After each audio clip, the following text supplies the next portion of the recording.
She was alone, freezing, sitting in a wheelchair at a bus stop that no bus would come to. Not anymore. The last one had left 40 minutes ago, and the snow didn't care. He almost didn't stop. He had a daughter in the back seat, a warm house waiting, and a rule he'd kept for 3 years: don't let anyone in. His 4-year-old broke that rule in 6 words. "Daddy, we can't just leave her. Drop a comment with your city. Let's see how far this story travels." The forecast had said flurries. It always said flurries. And every winter, without fail, Vermont forgot what a flurry was and delivered something closer to a biblical event instead. By the time Mason Sterling pulled out of the Ridgeline Shopping Center parking lot at 7:43 on a Thursday evening, the snow wasn't falling so much as it was collapsing.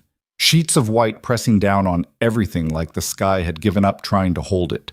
He had one hand on the wheel and one eye on the rearview mirror, watching Ella fight with the Velcro strap on her left boot.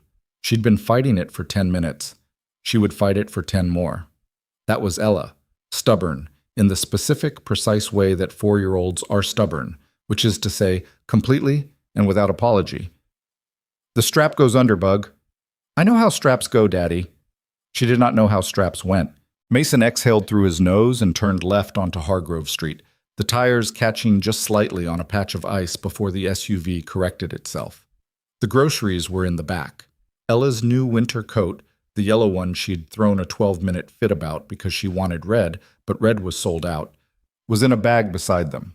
He'd bought her the yellow one anyway, and then separately ordered the red one online, which would arrive in 2 days, and which he would not tell her about until she'd worn the yellow one at least once. He was not above mild parental misdirection. The car was warm. The heater was doing its job. The Ridgeline Center was shrinking in his mirrors, most of its parking lot already empty. The shop shutting down early because of the weather. A reasonable decision that Mason had almost made himself before Ella reminded him that they were completely out of the only kind of apple juice she would drink. And no, the other kind was not acceptable. And yes, she would in fact remember if he tried to switch the bottles. He was almost at the lot exit when she said, "Stop!" Not loudly, not urgently, just stop. Mason braked instinctively, the word cutting through the heater hum and the windshield wipers and whatever quiet thought he'd been half-forming. He looked in the mirror. Ella had abandoned the boot entirely and was pressed against the window, her breath fogging the glass, her nose nearly touching it. "What? What's wrong?" "That lady," Ella said. He followed her gaze. At the far edge of the shopping center, near the eastern exit that fed onto Hargrove, the one that nobody used because the sidewalk was broken and the streetlight had been out for 2 months, there was a bus stop. A covered shelter, technically, though the plastic paneling on one side had cracked off sometime in October, which meant the shelter mostly just had a roof and a bench and an illusion of protection. Sitting in it was a woman in a wheelchair. Mason's first thought was that she was waiting for someone, so a car, a bus, a person. His second thought was that the bus line that stopped there, the 14 westbound, ran its last route at 7:15.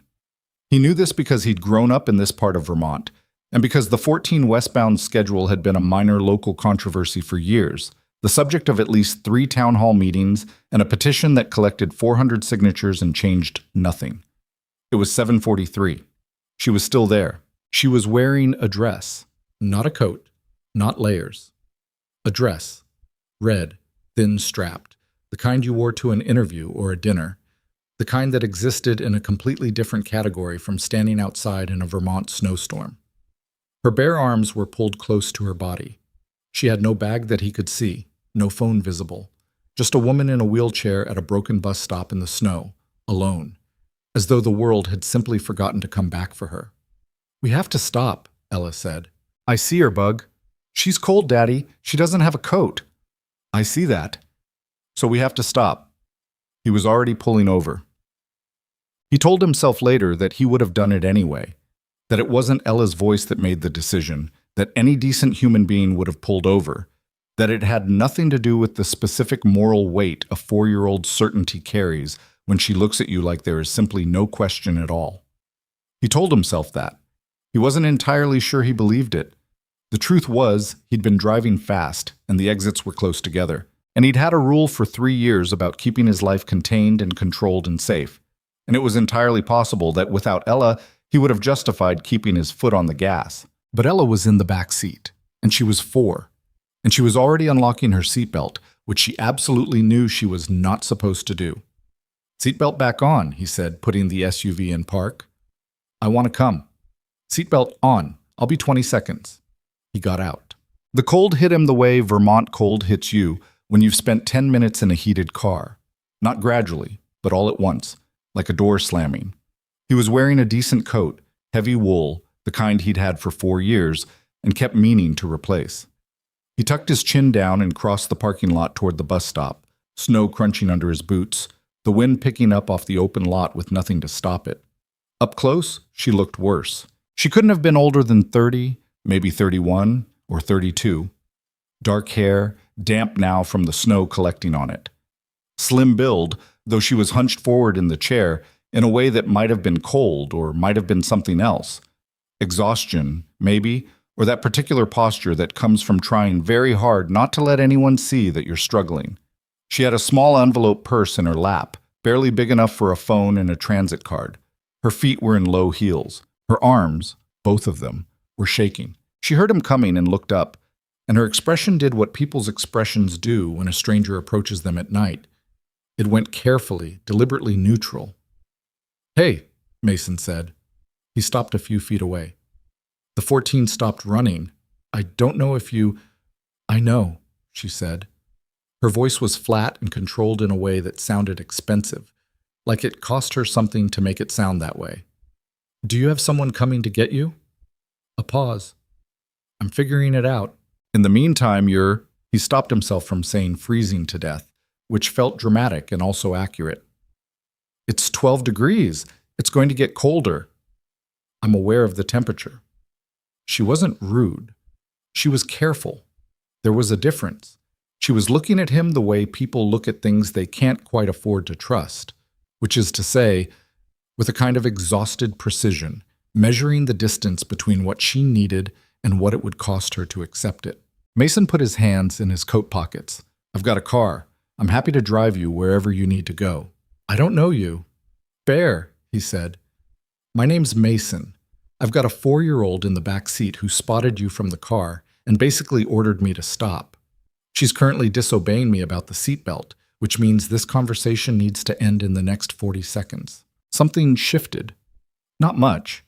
A slight softening around the corners of her mouth that wasn't quite a smile, but might have been the blueprint for one. "I don't want to be an inconvenience," she said. "You're not. Where do you live?" Another pause, longer this time. "I was staying at the Barraway Inn," she said, "on Clement, but I—" She stopped. She looked down at the envelope purse in her lap, then back up. "I checked out this morning. I was only there 2 nights. I have a bus ticket to Burlington for tomorrow morning, but the station is on Maple, and I don't—" She stopped again, recalibrated. "I don't have a plan for tonight." He let that land without filling the silence. "I can take you somewhere warm," he said. "We can figure out the rest." She looked at him for a long moment, really looked, the way people do when they're running out of options, and they know it, and they're trying to decide whether the person in front of them is the kind of help they can afford to accept. "My daughter will not forgive me if I leave you here," Mason added. "She's 4. Her moral standards are extremely high." This time the corner of her mouth actually moved. "Okay," she said quietly. "Thank you." "I'm Emily," she said after a second, like she owed him that much. "I know." He hadn't, of course, but it seemed like the right thing to say. Getting Emily into the SUV took longer than Mason had expected and shorter than Emily clearly feared it would. And the whole process had a specific tension to it, the kind that comes from a person who is very used to doing things herself, encountering someone who genuinely wants to help and doesn't quite know the right way to offer it. He opened the passenger door. She got herself there. He reached for the chair to fold it, and she said, "I've got it." And he stepped back. She folded it in 3 precise movements, the kind of efficiency that came from 10,000 repetitions. He put it in the back without being asked. She pulled herself into the seat and had her belt on before he'd walked around to the driver's side. From the back seat, "Hi, I'm Ella. What's your name? Why do you have a wheelchair? Is it because you can't walk? My friend Tyler at preschool has a dog that has a wheelchair because his back legs don't work, and his name is Biscuit, Not Tyler. Tyler is my friend. Biscuit is the dog. Ella. She might want to know about Biscuit, Daddy. Emily turned around in her seat, and whatever exhaustion had been sitting on her face, whatever careful distance she'd been maintaining, cracked just a little.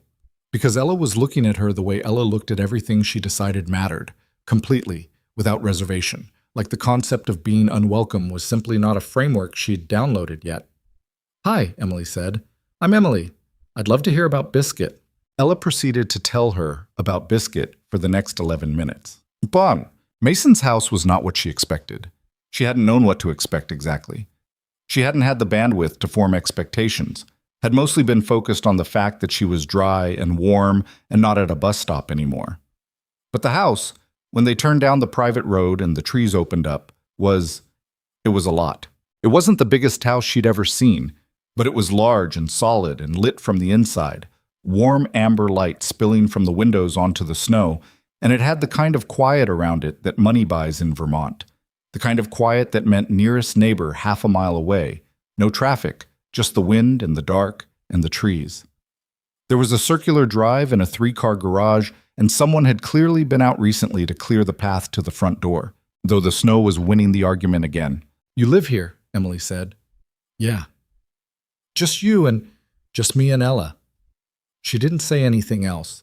She was looking at the house with an expression he couldn't quite read. Not awe, not discomfort, something quieter than either. The look of someone recalibrating. Ella, who had finished the Biscuit monologue and pivoted seamlessly to a detailed account of why her previous winter coat had been unacceptable, was already half out of her seatbelt again. Ella, I know, you have to come to my side. I'm coming to your side. Stay put. He got Ella out, got Emily's chair from the back, and did not attempt to help Emily with the transfer this time. Just set the chair beside the door and stepped back, and she managed it herself in the cold, with a kind of focused efficiency that he was beginning to recognize as just how she moved through the world. Inside, the house was warm. It smelled like the candle Ella had insisted on buying at the shopping center, which he'd lit briefly before they left. Something that was supposedly cedar and bergamot, but mostly smelled like a pine tree that had opinions. Can Emily stay for dinner? Ella asked, already using the name, already decided. Emily might have. I don't, Emily said, and then quickly, I don't want to impose. You're not, he said. Because she wasn't. Because the house was large and the evening was young and there was food in the bags he was carrying, and because somewhere in the last 20 minutes, something had shifted. The evening had gotten unexpectedly complicated in a way that felt, for the first time in a long time, like a reason to slow down rather than a reason to keep moving.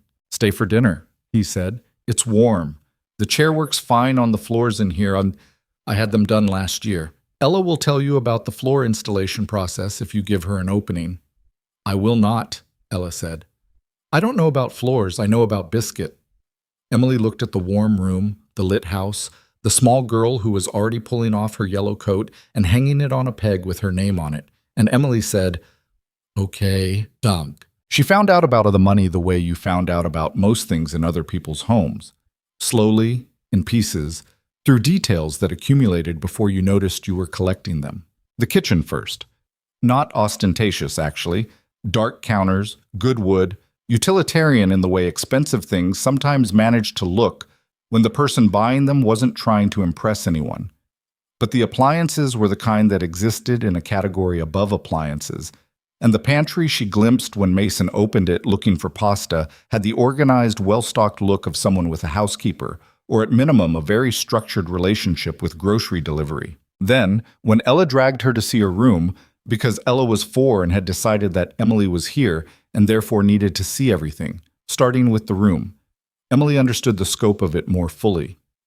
The house was large, not just the main floor, but a second level, a wing off the back that appeared to be offices or workrooms, high ceilings, art on the walls that wasn't decorative but actual art, the kind that required knowing what to look for to buy. That's Daddy's work stuff, Ella said, pointing to the wing. He does computers. Computers, Emily repeated. And money, Ella added with the casual authority of someone who had overheard one too many phone calls. He does money with computers. Mason coming up behind them with a dish towel over one shoulder. Thank you, Ella. That is a completely accurate and not at all confusing description of venture capital. You're welcome, Ella said. Emily glanced at him.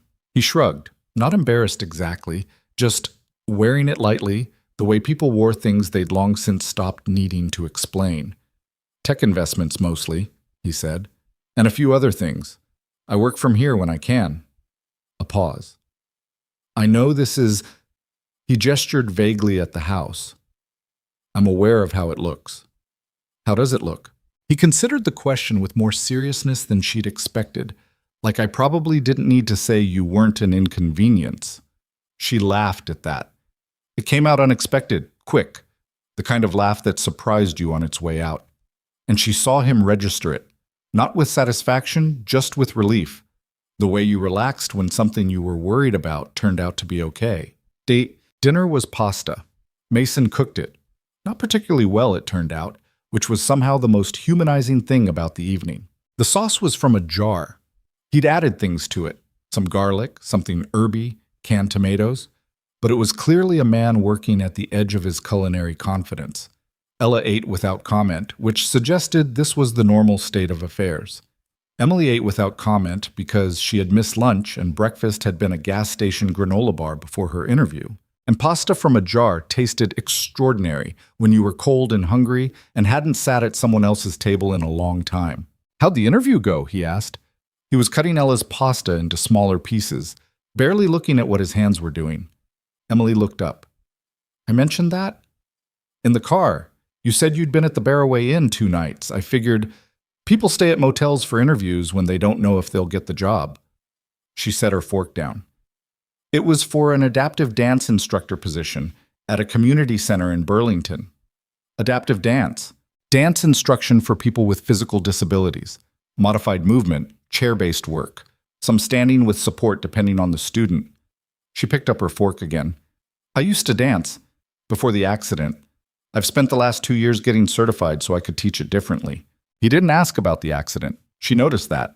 Most people asked immediately, or looked like they were working hard not to ask, which was almost worse. He just nodded once, like that makes sense, and went back to his pasta. And it occurred to Emily that this was the first time in a while that she'd told someone about the teaching without having to fight through questions about the chair first. You think you got it? He asked. I don't know, she said honestly. The interview felt okay. The director seemed... She paused. She seemed like she actually cared about the program, not just checking a box. She turned her fork in her hand. I need it to be the kind of job that actually means something. I've done the other kind. What kind's that? The kind where they're glad you're there because you look good in their funding report. He made a quiet sound that was not quite a laugh, but acknowledged the reality of what she was describing. What did you do before? He asked. Dance-wise. Contemporary. Some ballet, growing up. Mostly contemporary in my 20s. She hesitated. Performed with a small company in Boston for 3 years. It wasn't... Another pause. It wasn't the Metropolitan, but it was real. We made real work. And then the accident. And then the accident. He didn't push. Neither did she. They ate in a silence that was somehow not awkward. The specific, comfortable quiet of 2 people who had decided, without discussing it, to allow things to be unfinished.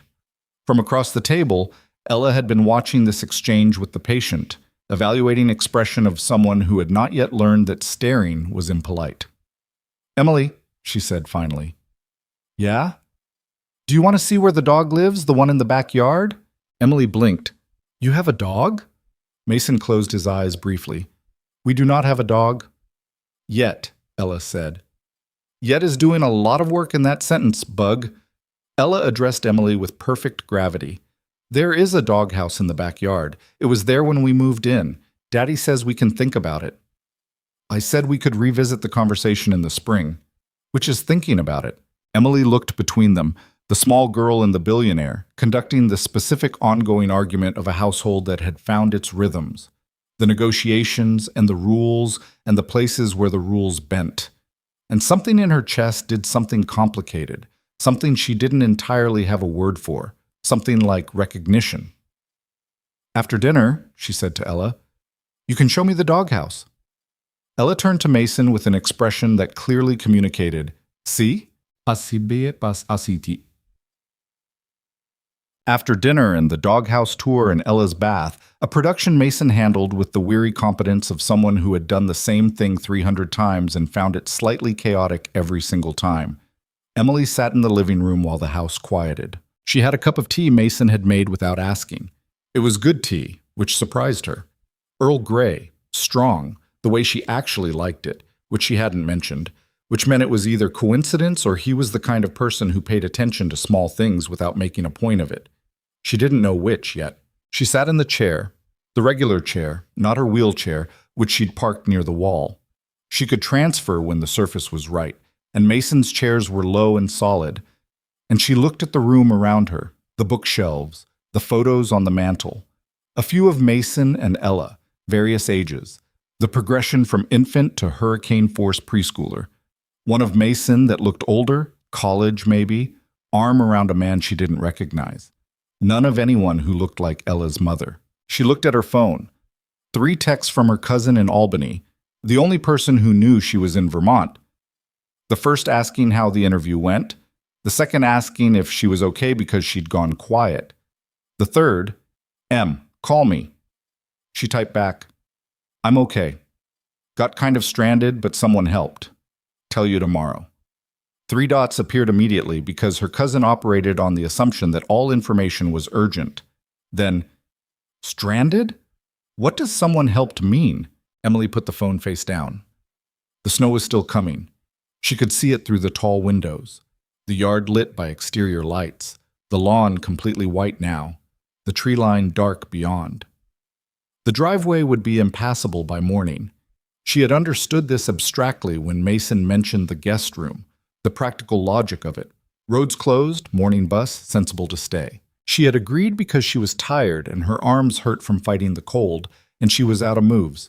She had agreed because sometimes you ran out of the kind of pride that turned down beds. But sitting now in the warm quiet of someone else's house, in a life that was nothing like hers, she felt the evening settle around her and tried to figure out what she actually felt. Grateful. Obviously. Uncomfortable. Also, obviously. And something else. Something she was less certain about. Not about Mason specifically. She didn't know him, not remotely. It had been 3 hours. But about the house itself. About the way Ella had taken her hand during the doghouse tour, just reached up and taken it without asking, small fingers wrapped around hers. About the pasta sauce from the jar. About the question, what did you do before? Asked like the answer actually mattered. She had not been asked what she did before in a very long time, without the question meaning before the chair. People meant the chair when they asked it. They were curious about the loss, the gap, the before and after. Mason had asked it like he wanted to know who she was, which turned out to be different, and she hadn't realized how different until she'd found herself telling him about the company in Boston, about the real work, about the part that had mattered before she ever had to figure out what came after. She heard footsteps on the stairs. Quiet, deliberate. Mason. He came into the living room with his own mug and sat in the chair across from her. And he looked tired in the way adults look tired after the full sprint of a child's bedtime routine, like a man who had given everything he had and was now allowed to stop. She's down, he said. She mentioned the dog once more before lights out? Twice. She's organized about it. Emily smiled. The fire was low, the room warm, the snow doing whatever it was going to do outside. You don't have to stay up, Emily said. I'm fine. I know you're fine, he said. Not dismissive, just level. Like he'd already worked out that she was capable, and the question of staying up wasn't about that. They sat quiet for a moment. Can I ask you something? Emily said. Yeah. Why'd you stop? Tonight. You were leaving. She'd seen the car. The direction it had been going, the angle of the tires. He'd been pulling out. What made you stop? He thought about it. Actually thought, rather than just producing an answer. Ella saw you first, he said. But I'd already... He stopped, started again. I'd seen you. Like 2 seconds before she said anything, I was already deciding whether to keep going. And? And I don't know, he said. I told myself I would have stopped regardless. I'm honestly not sure. He looked at the fire. I've spent 3 years making my life very managed. That's the word for it. I control what comes in and what doesn't, mostly. It feels safer. He paused. That's probably more than you asked for. No, she said. It's a real answer. He looked at her. What were you thinking when you saw the car stop? She considered lying. She considered something diplomatic. She settled on the truth because it had been a long day and she was too tired for anything else. I was thinking, please don't be someone I have to manage, she said. Like, please just be a normal person who's actually trying to help. Because I didn't have anything left to spend on complicated. He nodded once. And? And the 4-year-old helped your case considerably. He laughed at that. It was a real laugh. The kind that reached his eyes. Not polished, slightly abrupt, like it had caught him off guard. She noted it the way you noted something you didn't expect to find useful. She didn't sleep well. She rarely did in unfamiliar places. The issue of getting up in the night, navigating a space she didn't know yet, calculating distances and thresholds and the height of things. The guest room was beautiful in a spare, thoughtful way. A bed the right height, actual space on both sides. A bathroom that turned out, when she checked, to have grab bars that looked recently installed. She didn't know what to make of that. She lay in the dark and listened to the snow against the window. A muffled, persistent sound. The sound of a world being quietly buried. And she thought about the interview. About the director's expression when Emily had wheeled in, which had been the specific, careful, neutral expression people used when they were trying very hard not to react, and which usually meant the reaction was either very good or very bad. About the questions, which had been real questions, not softballs, not the kind of questions designed to give someone a chance to perform adequately. About the moment near the end when the director had said, "Tell me about the last time dance felt like something you couldn't live without." Emily had answered honestly. She always did when the question was worth answering. She didn't know if she'd gotten the job. She didn't know a lot of things. She didn't know if the roads would clear by morning. She didn't know if her cousin was still awake and panicking. She didn't know what she was doing in a billionaire's guest room in Vermont with grab bars in the bathroom that looked recently installed, but she was warm. She was dry. She had a full stomach for the first time in 2 days. She lay in the dark and let that be enough. And the snow kept coming, and the world kept getting quieter, and eventually she slept. At 2:17 in the morning, down the hall, Mason sat at his desk in the dark and looked at his phone. Not working, just looking. At the lit screen, at the notifications he wasn't going to answer, at the reflective black surface of it when he finally set it face down. He was thinking about the drive home. The fraction of a second where he'd seen her through the windshield, before Ella said anything, before the decision was made or acknowledged, and felt something he couldn't immediately categorize. Not attraction, not at that distance in those conditions. Something simpler. She's been there a while. That was the thought. Not a generous thought, not a complicated thought. Just the plain recognition that the woman at the bus stop had not arrived there recently, that she had been sitting in the snow for some time, that no one had stopped. He'd been through this part of town 100 times. He'd passed that bus stop 24 times easy. He'd never once thought about what it would mean to be someone who depended on the 14 westbound. He picked up his phone, put it down. He thought about what she'd said. Please just be a normal person who's actually trying to help. He thought about the grab bars in the guest bathroom, which his contractor had installed last year as an afterthought when they'd renovated, and which he'd never had occasion to use or think about. He thought about Ella taking her hand. He sat there for a while in the dark, which was something he did sometimes, not unable to sleep exactly, just not yet done with the day, needing a few more minutes to let it finish. The house was quiet. The snow was still there outside, covering everything, patient and indifferent. He went to bed at 2:41. He thought just before he fell asleep that the morning was going to be interesting. He was right. The morning arrived the way Vermont mornings arrived after a storm, without apology, flooding the house with the kind of white light that bounced off every surface and made everything seem both brighter and heavier than it had the night before. Mason was up at 6, which was his normal time, which Ella had enforced since she was 14 months old by simply waking up at 6, regardless of what the world had going on. He got her dressed. She wanted the yellow coat again, which was progress, and got coffee started and stood at the kitchen window for a moment looking at the yard. The snow had stopped sometime around 4 in the morning. It had left behind roughly 14 inches of itself, which had buried the driveway, erased the path to the gate, and reduced the visible world to a white slope interrupted only by the dark outlines of trees. And, in the far corner of the yard, the small wooden doghouse that Ella visited with the dedication of someone tending a shrine. The roads would be passable by mid-morning, maybe. The plows ran early in this part of the county, but early relative to a Vermont snowstorm was a flexible concept. He poured 2 cups of coffee. He wasn't entirely sure why. He'd just done it, reached for a second mug without making a decision about it, the same way you filled a glass for someone who was sitting at your table without asking if they were thirsty. He set both cups on the counter and then felt briefly aware of himself, standing in his kitchen at 6 in the morning, having made coffee for a woman he'd known for approximately 9 hours. He moved the second cup to the back of the counter, just in case she didn't drink coffee. It would be weird to have it sitting there in front of him like an announcement. "Is that for Emily?" He looked down. Ella was standing at his elbow, yellow coat already unzipped, hair doing what Ella's hair did every morning, which was approximately whatever it wanted. "It's just a cup," he said. Ella considered this. "I think she drinks coffee," she said, with the confidence of someone who had known Emily for 9 hours and had decided she knew her well. "She looks like someone who drinks coffee. That's not a real thing." "It is, though." He did not engage with this. He zipped up her coat.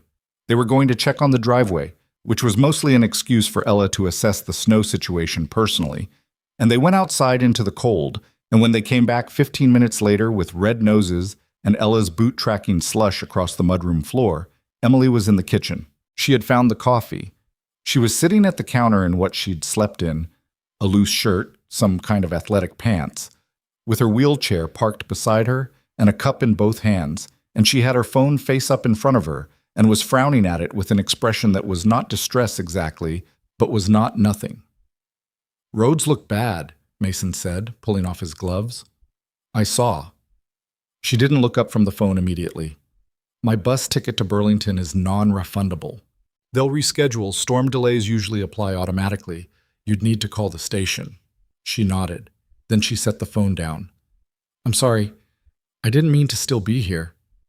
"You didn't cause the snow." "I know, but—" She stopped.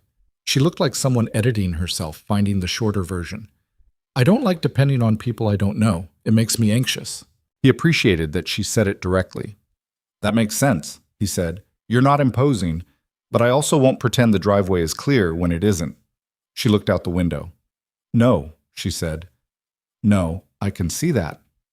Ella climbed onto the stool next to Emily with the effortfulness of someone scaling a small mountain and announced, "The doghouse has snow in it. Someone should fix that." Emily looked at her. "Who do you think should fix it?" "Daddy," Ella said. "Or a dog, if we had one." "The doghouse argument from a new angle," Emily said. "I respect the commitment." Ella grinned. It was a specific kind of grin, the kind that appeared when she felt understood, and Emily received it in a way that suggested she knew exactly what she'd done. Mason put eggs on. He wasn't going to offer breakfast, he was just going to make it, because there was food and people who needed it, and the alternative was everyone standing around being polite about whether they were hungry, which he didn't have the patience for before 7 in the morning. "Scrambled or fried?" he asked. "Scrambled," Emily said. "Thank you." "Me too," said Ella. "But not runny. Last time they were runny." "They weren't runny. They were a little runny. You ate all of them." "I was hungry," Ella said, with great dignity. Emily made a sound into her coffee cup that might have been a laugh, and Mason cracked the eggs into the pan and pretended not to notice. They ate at the counter. The kitchen table was in the back corner, technically accessible but slightly awkward given the chair's turning radius, and Emily had navigated to the counter without comment, which told him it was the practical choice and not a preference for distance. Ella ate and talked and ate and talked, and the morning accumulated in the way mornings did when no one was trying to make them into anything, and outside the light was white, and the snow sat on everything and didn't apologize. It was, Mason thought, eating his eggs. A strange morning. Not bad strange, just strange. He had a rule about keeping his life managed. He'd had it for 3 years. He stood by it. He also was currently eating breakfast with a woman he'd pulled out of a snowstorm and wasn't sure what to do with that as a data point. He decided to not do anything with it.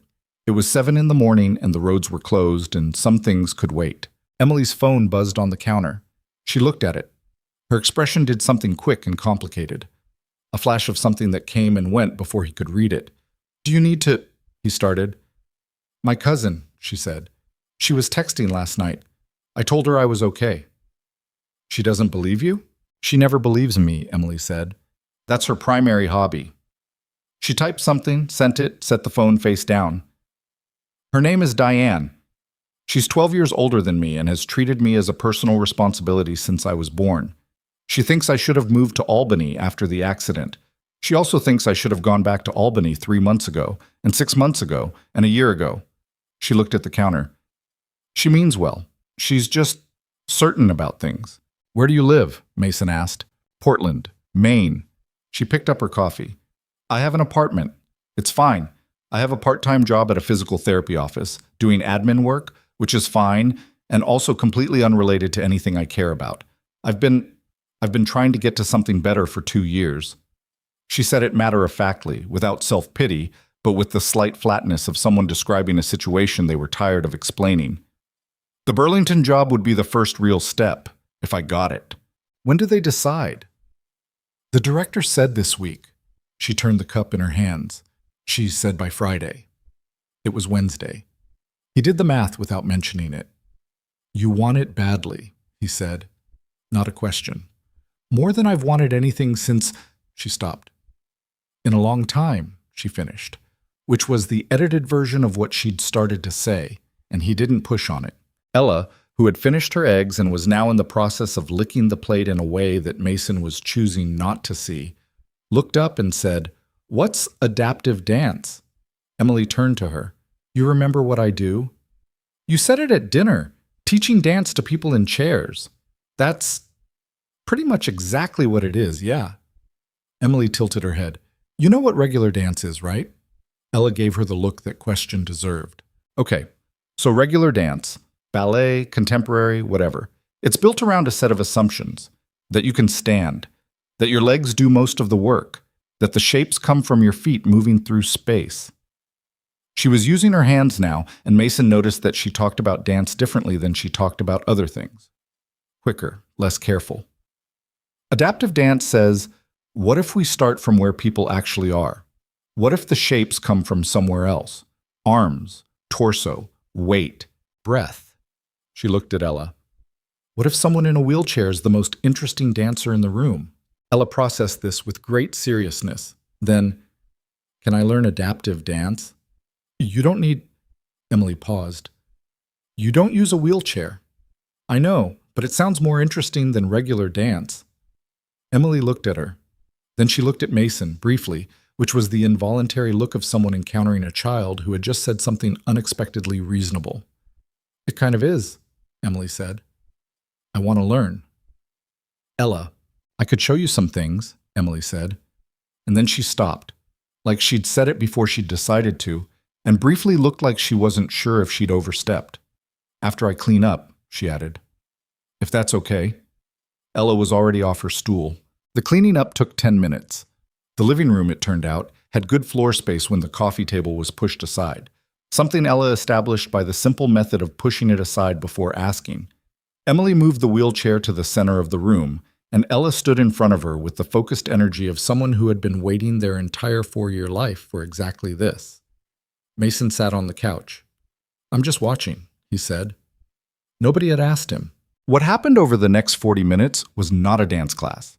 Emily wasn't teaching steps or positions or any of the formal vocabulary she'd spent 2 years mastering the adapted version of. What she was doing was something more basic, something closer to conversation. She asked Ella to show her how she moved when she was happy, and Ella did a thing with her whole body that was mostly arms and jumping. She asked Ella to show her how she moved when she was tired, and Ella did a convincing full-body slump that ended with her on the floor for reasons that were apparently intentional. She asked Ella to move like water, and Ella thought about it for a long moment and then did something slow and loose-limbed that was actually, genuinely, close to what water moving looked like. Then Emily showed her how she herself moved. Not standing, from the chair, arms and upper body, The way weight shifted and the way stillness could be its own kind of motion. She wasn't performing. She was demonstrating something practical, something real, the way a craftsperson demonstrated a technique. But there was something in it that was more than demonstration, a kind of ease and specificity that came from someone who had spent years learning that their body, this body, was capable of things that didn't require an apology for what it couldn't do. Mason watched. He watched for reasons he didn't entirely examine. He watched because Ella was happy, obviously. He watched because it was interesting. He watched because in 3 years of managing his life very carefully, very few things had come into it that he hadn't controlled the entry of, and there was something specific about watching a person be entirely themselves in a space without having been invited to be, without even quite knowing they were doing it. Emily caught him watching once, and he looked at the window. She didn't say anything. After a while, Ella ran out of energy in the specific catastrophic way 4-year-olds ran out of energy, completely and without warning, sitting down in the middle of the room and announcing that she needed the rest of the apple juice. Mason went and got it. When he came back, Emily had moved the coffee table back without being asked, and Ella was on the floor leaning against the couch, and Emily was beside her, chair pulled close, talking to her quietly about something. Ella listening with the concentrated expression she usually reserved for things she was trying to memorize. He stood in the doorway for a moment. He didn't go in. He went to his office instead. He worked for 2 hours. Calls he'd been putting off, emails from his fund manager, a document about a Series B investment that required more attention than he'd given it. The house was quiet. Outside, the plows had been through twice. He could hear them faintly, the distant mechanical growl of the county clearing itself out. The roads would be passable by afternoon. He was reading a term sheet when he heard music from the living room.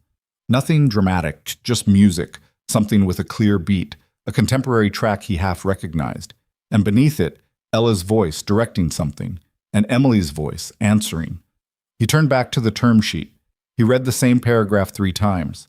He got up and went to make more coffee instead. The kitchen window faced the yard, and he stood at it with his cup and looked at the snow and thought about very little in particular. He thought about the fact that his house, which was large and quiet in ways he usually didn't mind, felt not smaller, exactly, more populated. There was a specific quality to a house when there were people in it who were being themselves rather than visitors. And he wasn't sure when Emily had crossed from one to the other, or whether she had, or whether he was reading too much into music and conversation. He was reading too much into it. He turned back to the counter. Ella came in at 11:30 for a snack and reported that Emily was calling the bus station and that it sounded complicated. Mason got out crackers and cheese and waited. Emily came in 10 minutes later with her phone in her lap and an expression that was not quite irritated but was adjacent to it. "They'll honor the ticket for the Friday bus," she said. "Not tomorrow, Friday." "Okay, that's 2 more days." "I heard." She looked at him steadily. "Mason, I can't stay here 2 more days." "Why not?" She opened her mouth, closed it. "Because the guest room is there. The roads are bad through tomorrow at least. You have a bus ticket for Friday." He shrugged. "I'm not going to make you leave. You're not making me do anything. I'm saying it's a lot to ask." "You're not asking. I'm offering." He pushed the crackers toward her automatically. "And the offer isn't complicated. You don't have a place to stay in Hargrove, you have 2 days to fill, and the weather is bad. Those are just facts." She looked at the crackers. She looked at him. "You're very matter-of-fact about things. I find it saves time. It also avoids conversations. Sometimes conversations are overrated." She picked up a cracker. "That's the most avoidant thing anyone said to me in a casual tone." "Ella says that too," he said. "Something about her father being bad at feelings. She's 4. She's observant." Emily ate the cracker and didn't say anything for a moment. Then, "Okay, 2 days. But I want to be useful. I'm not a good house guest when I'm idle." "What does useful look like?" "I can help with Ella. Cook maybe, if your kitchen is as well stocked as it looks. I have things I can be working on remotely. Prep materials for the Burlington job, if I got it. If I didn't—" She stopped. "I'll figure it out either way. I just need something to do while I figure it out." He nodded. "Kitchen's yours whenever. I'm better than jar sauce, just so you know." That's a very low bar. I'm going to clear it impressively, she said. And she looked at him with a directness that was slightly challenging and slightly amused, and he thought, okay, 2 days, that's fine, that's manageable. Nothing about this needs to be complicated. He thought that. He went back to his office. He read the same paragraph 4 more times. Lunch happened at noon because Ella decreed it. Emily made grilled cheese, which she executed with a calm efficiency that suggested she was someone who cooked because food mattered to her rather than because she was performing domesticity for an audience. She made 3 sandwiches, one for Ella, one for Mason, one for herself. And she did it without asking anyone's preferences, operating on the reasonable assumption that almost everyone liked a grilled cheese when it was made properly, which it was. Ella declared it the best grilled cheese she had ever eaten, which was a significant claim given that she had also previously made this declaration about a gas station grilled cheese wrapper in a moment of extreme hunger. She says that, Mason said. I can tell, Emily said, but also mine was better. She might be right, he admitted. Emily looked briefly pleased. It was a small thing, a contained, quiet expression of satisfaction, the kind that appeared when someone made something they cared about and it came out right. He noticed it and then looked at his sandwich. The afternoon moved the way afternoons moved in snowbound houses, slowly, without much urgency, with the particular texture of time that arrived when nowhere needed to be gotten to. Ella napped, which she still did on heavy days, somewhat against her will. Mason worked.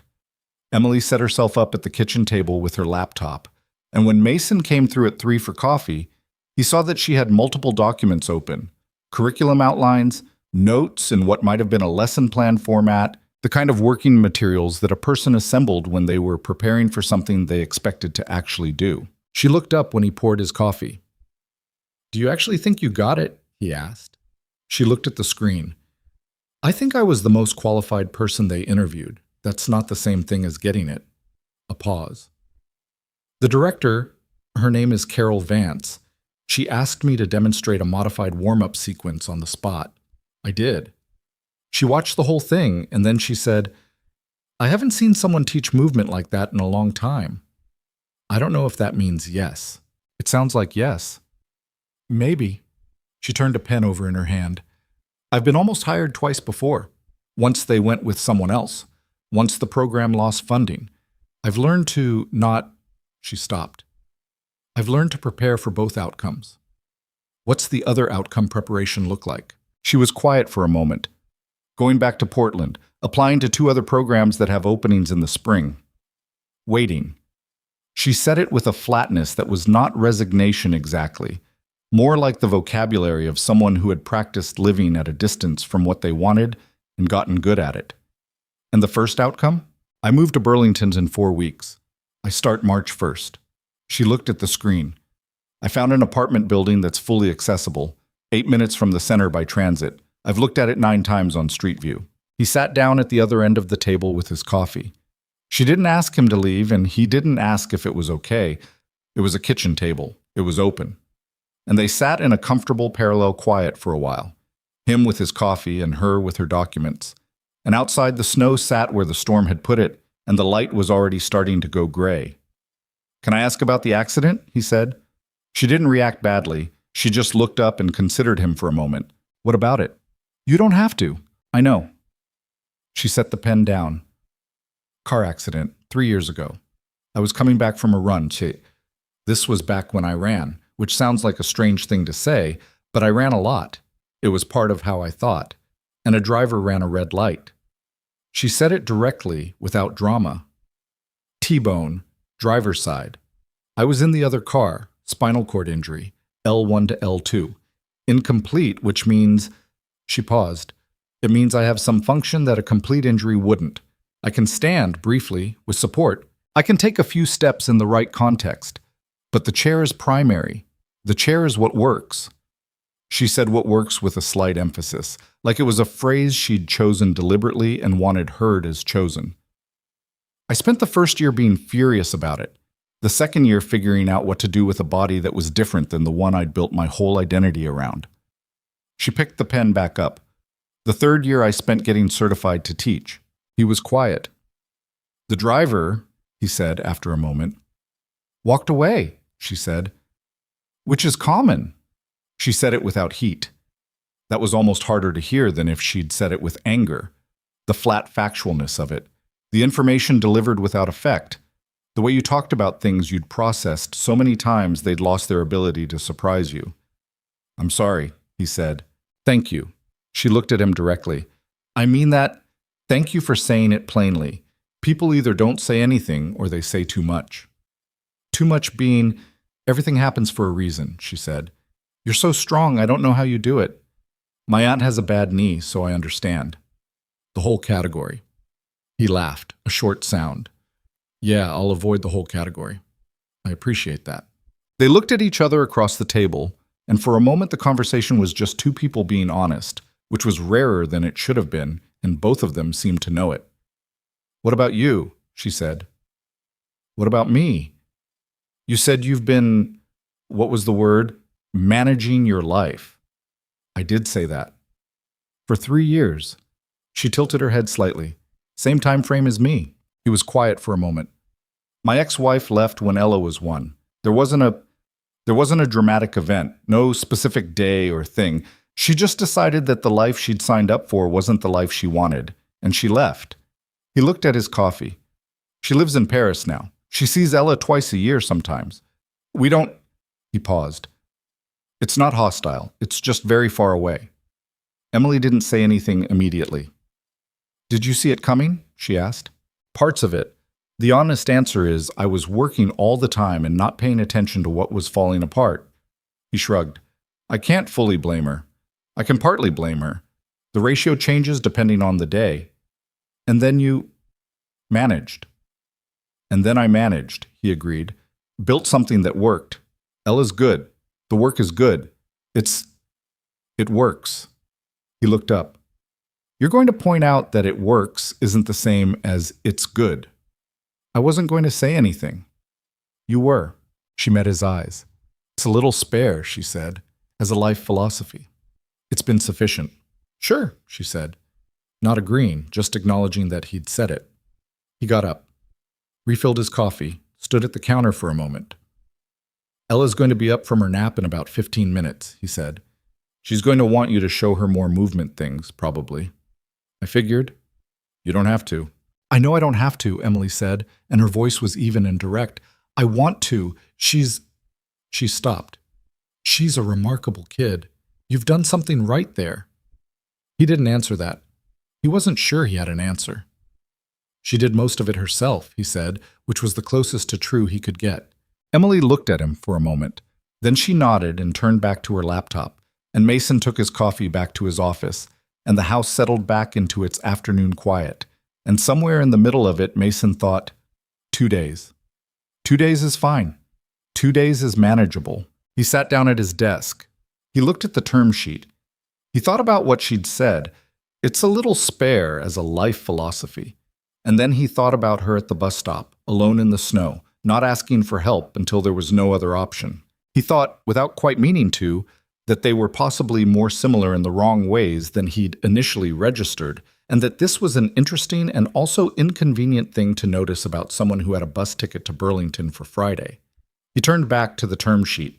He got through the whole paragraph. It wasn't enough. He read it again. Outside, the snow was already starting to freeze at the edges, the soft white surface going hard in the dropping temperature, and the trees held their weight without complaint.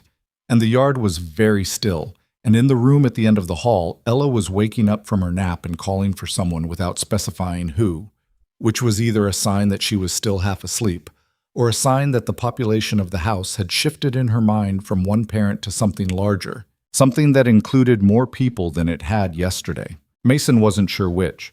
He went to answer her either way. Ella woke from her nap with the specific disorientation of a child who had fallen asleep in one version of the day and woken in another. She called out once, and Mason answered, and she came padding down the hall in her socks. She'd lost the yellow coat somewhere between the living room and her bed, with her hair doing the thing it always did after sleep, which was achieve a shape that had no name in any language. She stopped in the hallway when she saw Emily still at the kitchen table. "You're here," Ella said. "I'm here," Emily confirmed. Ella appeared to process this as information that reorganized something in her, the way children reorganized quickly and without ceremony. Then she came and climbed into the chair beside Emily and looked at the laptop screen with complete unself-consciousness. "What are you doing?" "Writing lesson plans. For my new job." Emily paused. "Maybe my new job." Ella looked at the screen. It was full of text and what appeared to be a diagram of a circle with arrows. "What's that part?"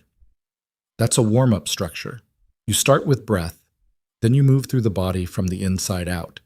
It means you begin with things you can always do, no matter what your body's doing that day." Ella considered this. "What if your body doesn't want to do anything?" "Then you start smaller," Emily said. "You just breathe, and then maybe a finger moves, and then maybe a hand. You don't need to do it all at once." "I don't like starting small," Ella said. "I like starting big." "I know," Emily said. "I used to be the same way." There was something in how she said it, quiet and even. Not sad exactly, but carrying the weight of a thing that had been true and was now different, that Mason caught from the doorway. He didn't come in. He just stood there for a second, watching his daughter sit beside this woman at the kitchen table, both of them looking at a laptop screen, and thought about the word used to and what it cost a person to say it without flinching. He came in and started on dinner. The second evening was easier than the first. That was the simple fact of it. The first evening had the particular tension of unknowns.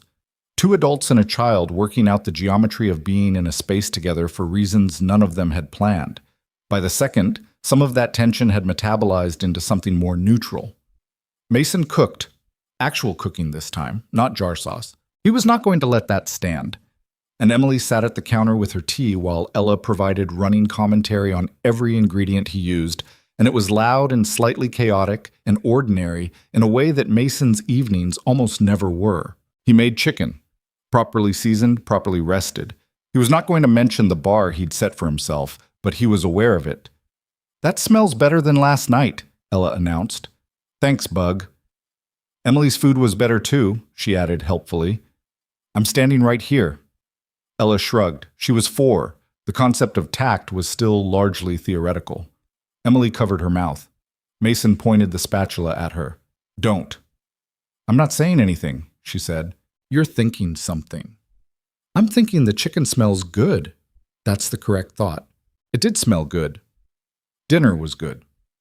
The three of them sat at the kitchen counter again. The table remained a project for another day, and ate and talked about things that were not particularly important. Ella's preschool friend situation, which was an ongoing social drama of Byzantine complexity. The doghouse, which Ella had determined needed a name, regardless of whether a dog ever lived in it. The question of whether the plow would come through again tonight. After dinner, after Ella's bath and the attendant negotiations about hair brushing and which pajamas and how many books, Mason came back downstairs to find Emily in the living room with the lights low, not reading, not on her phone, just sitting with her tea and looking at the dark window. He sat down. "You okay?" he asked. "Yes?" A beat. "Thinking." "About the job?" "About what I'll do if I don't get it," she said. "I've been going back and forth all day. I keep telling myself to wait until Friday, and then I keep making contingency plans anyway." She turned the cup in her hands. "I've been making contingency plans for 3 years. I think I forgot how to just wait." He understood that in the specific way of someone who had done the same thing for different reasons. "What does the contingency plan look like?" he asked. "Portland. The PT office job through spring. Apply for the 2 other programs, one in Providence, one in Hartford. Try again." She said it without self-pity, just the logistics of a life that had required her to be organized about disappointment. "The Hartford one is better funded. The Providence one has a better director, from what I can tell." She looked at the window. "I'm tired of trying again. I'm not going to stop doing it. I'm just tired of it." He didn't offer anything reassuring. She hadn't asked for that, and they'd established at the kitchen table that afternoon that they were both people who preferred the plain version. "The Burlington one is right," he said instead. She looked at him. "What do you mean?" "The way you talked about it, the director who asked you to demonstrate on the spot, the fact that you've been building lesson plans for 2 days on the assumption that you're starting March 1st. He shrugged. "The other 2 are backups. Burlington is the actual thing. You know it's right." She was quiet for a moment. Knowing something is right doesn't mean you get it. No, he agreed. It doesn't. They sat with that. The fire was low again. Outside, the temperature had dropped further. He could hear it in the quality of the quiet, the specific stillness of a very cold night. He should go to bed.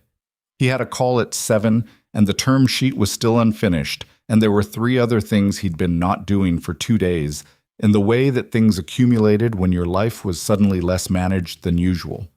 He didn't go to bed. "Tell me more about the company," he said. "The one in Boston." She looked at him, and for a moment he thought she was going to ask why, which would have been a fair question and one he didn't have a clean answer to. But she didn't ask. She just looked at him with the measuring expression she used when she was deciding something, and then she set her tea down and said, "We were called Meridian. 4 dancers, 1 choreographer who was also one of the 4, a lighting designer who worked with us for 2 years and then moved to New York, and we couldn't afford to replace her." She crossed her arms loosely, the way people did when they were settling in to talk about something they didn't discuss often. "We weren't making commercial work. It was weird, to be honest, difficult. Not everybody's thing." She almost smiled. "We did a piece once that was 45 minutes long and involved complete silence for the last 12 minutes, and 2 people walked out and 1 person cried, and I thought it was the best thing we'd ever done." "What was it about?" She thought about it. "Waiting," she said. "The experience of being in a body that is waiting for something, any kind of waiting." She looked at her hands. "I didn't know how relevant that was going to become." He didn't say anything to that. He just let it be what it was. "We were starting to get attention," she continued. "Nothing big, a few reviews, a festival invitation for the following year. It felt like something was about to—" She stopped. "And then the accident, and then nothing." "The company dissolved?" "The other dancers kept going for a while. They brought someone in. It wasn't—" She paused carefully. "I wasn't in a place where I could be graceful about it. I tried to be. I don't think I was." She looked at the fire. "I said things I shouldn't have said to people I cared about. That's the version I'm able to admit to." He nodded. "I burned some bridges," she said plainly. "Not all of them, but some." A pause. "One of the dancers, her name was Petra. She still texts me sometimes. We haven't seen each other in 2 years. I don't know what we are exactly." "Unfinished," he said. She looked at him. "Yeah, unfinished." She picked up her tea. "I'm better at unfinished things than I used to be." He thought about that, about the ways people learned to carry the things they couldn't resolve, the different strategies, the ones that worked and the ones that just looked like working. "I should let you sleep," she said. "I'm fine." "You have a 7 o'clock call. You mentioned it at dinner." He had mentioned it at dinner. In passing. He hadn't thought she'd noted it. "I'm fine," he said again. She looked at him with something that might have been amusement or might have been something else, and didn't argue. They talked for another hour, about nothing in particular. His work, which he described with the spare efficiency of someone who found it genuinely interesting but knew how to summarize. Her time in Portland, which she described with the careful honesty of someone who was not going to pretend the last 3 years had been anything other than what they were. Ella, who came up repeatedly as a subject because she was hard to avoid as a subject when she had recently occupied most of the available space in a room. At some point, Emily said, "She talks about you differently depending on what she's saying." He looked at her. "What do you mean?"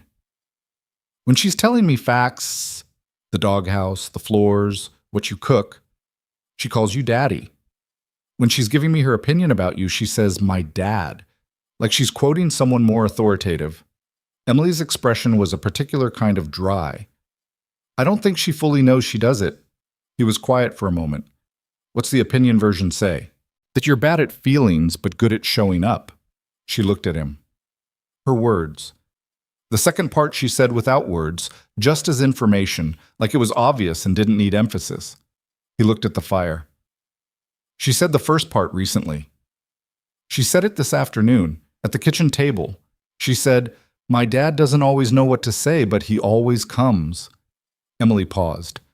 "I thought that was pretty good for a 4-year-old's character assessment." He didn't answer. He wasn't sure how to answer. He sat with it instead, the way you sat with a thing someone said that was true and small and exact. After a while, Emily said goodnight and went down the hall, and Mason sat alone in the low light and the quiet and thought about coming and what it cost and what it didn't, and the fire burned down, and the night got colder, and eventually he went to bed. Thursday. The roads were clear by morning. The county plows had been through twice overnight, and the sun, which had been absent since Tuesday, made an appearance and set the snow blazing so bright it was almost painful through the windows. Mason had his 7 o'clock call. Emily worked at the kitchen table. Ella made a project of clearing snow off the doghouse with a small shovel she found in the garage, which she carried out in great solemnity and returned in equal solemnity, reporting that the doghouse was now ready. "Ready for what?" Mason asked. "For when we get the dog," Ella said. "We haven't decided." "The house is ready," Ella said. "That's the important part." Emily, at the table, was not visible from where Mason stood, but he heard her make a sound. He chose not to investigate it. In the late morning, Ella asked Emily to show her more movement. This had become a pattern in the space of 2 days. The way certain things became patterns quickly when a child decided they were good. Ella had decided that Emily's movement sessions were good, and she had therefore inserted them into the architecture of her day with the confidence of someone rearranging furniture in a house she lived in. She had, Mason noticed, stopped asking his permission. She asked Emily directly, which meant she had assigned Emily a kind of household authority that was interesting and also somewhat alarming. Emily said yes, which she kept saying, and Mason watched from the hallway again, which he kept doing. This time something was different. Ella had been asking, over breakfast, over crackers, in 3 separate asides throughout the morning, about the silence piece. The one Emily had described the night before. The 45-minute work about waiting. She'd heard part of the conversation from her room, apparently. Children always heard more than you thought. And Ella had apparently processed waiting and the experience of being in a body and decided these were things she wanted to understand. She was 4. She understood approximately none of the theory, but she understood the feeling. "Show me the waiting one," she told Emily, standing in the middle of the living room in her socks. "I can't show you the whole piece," Emily said. "I don't have the other dancers, and there's no staging." "Show me the feeling part." Emily was quiet for a moment. "Okay," she said. "Stand still." Ella stood still, which was not her natural state, but which she could achieve when motivated. "Don't move anything," Emily said. "Not yet. Just be in your body. You know how it feels when you're waiting for something? Like when you're waiting for your dad to come home and you don't know exactly when." Ella nodded.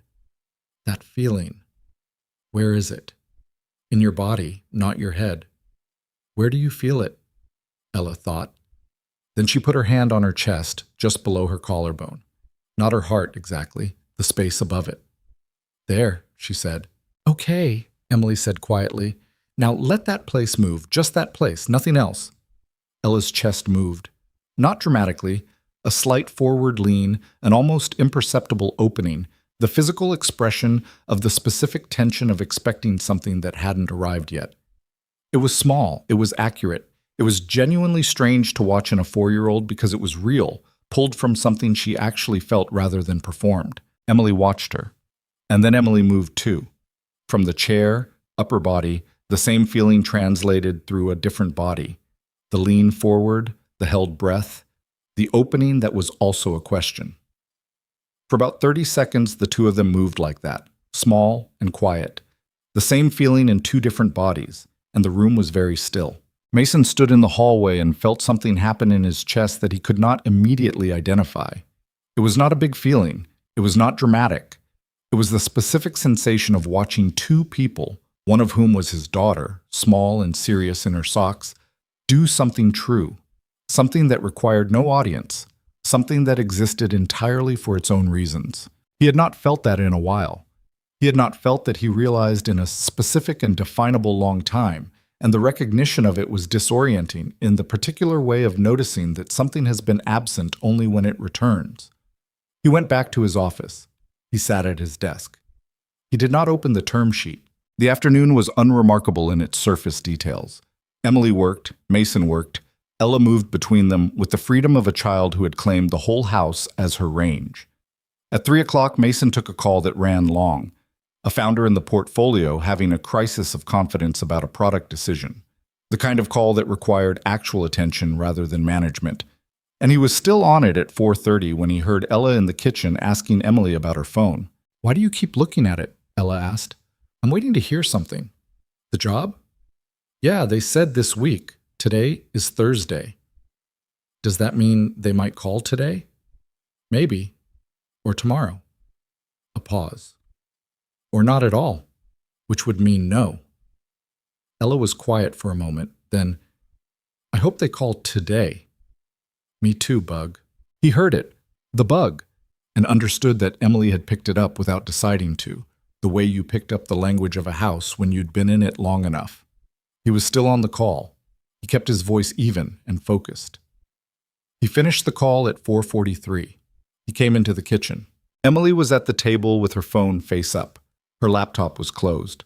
She was not working anymore. She was just sitting with her tea and her phone, and the particular tense stillness of waiting for something that was going to determine a significant portion of your near future. "Still nothing?" he said. "Still nothing?" He sat down across from her. He didn't have a reason to sit down. He just did. "What time does it get too late for today?" he asked. 5, maybe. 5:30. She looked at the phone. "After that, it's Friday." It was 4:48. They sat there. Ella came in at some point and climbed into her chair and ate a cracker and went back out, apparently sensing that the room needed to be quieter than she was, which was a perceptive decision for a 4-year-old and one Mason appreciated. At 5:04, Emily's phone rang. She picked it up, looked at the screen, and her expression went very still.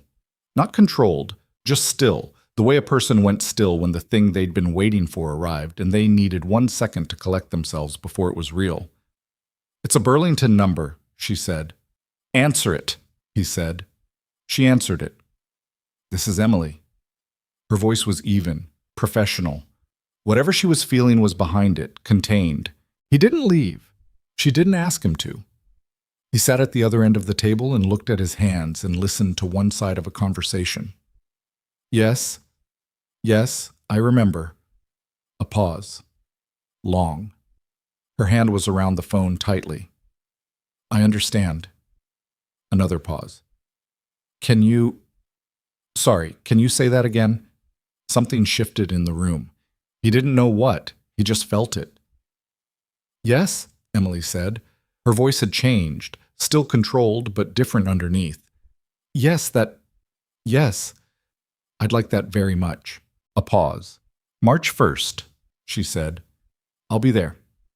She listened for another minute, said a few more things he didn't fully track, said thank you twice, which was unlike her. She'd said it once when he'd pulled her out of the snow, once when he'd made the tea, not twice for anything. And then she ended the call. She set the phone on the table. She put both hands flat on the table surface, which was something he'd noticed her do when she was managing something large, the physicality of containing it, pressing it down. "I got it," she said. He didn't say anything. He waited. "I got the job," she said, and her voice cracked on the last word. Not completely, but enough. The controlled surface of it finally showing the thing that had been behind it the whole time. The 2 years of certification work, the contingency plans, the 9 times she'd looked at that apartment on Street View, the night at the bus stop in the snow when she'd been running out of ways to keep going. "Emily." He said her name because he didn't have anything else. She pressed her hands harder against the table. She was not going to cry, he could see that. She was working very deliberately against it. But her jaw was tight and her eyes were bright, and she was doing the thing people did when they were trying to hold something they'd been waiting so long to hold that they weren't sure how. "I'm sorry," she said. "Don't. Don't apologize." He said it plainly. "You worked for that for 2 years. You're allowed to feel it." She looked at him.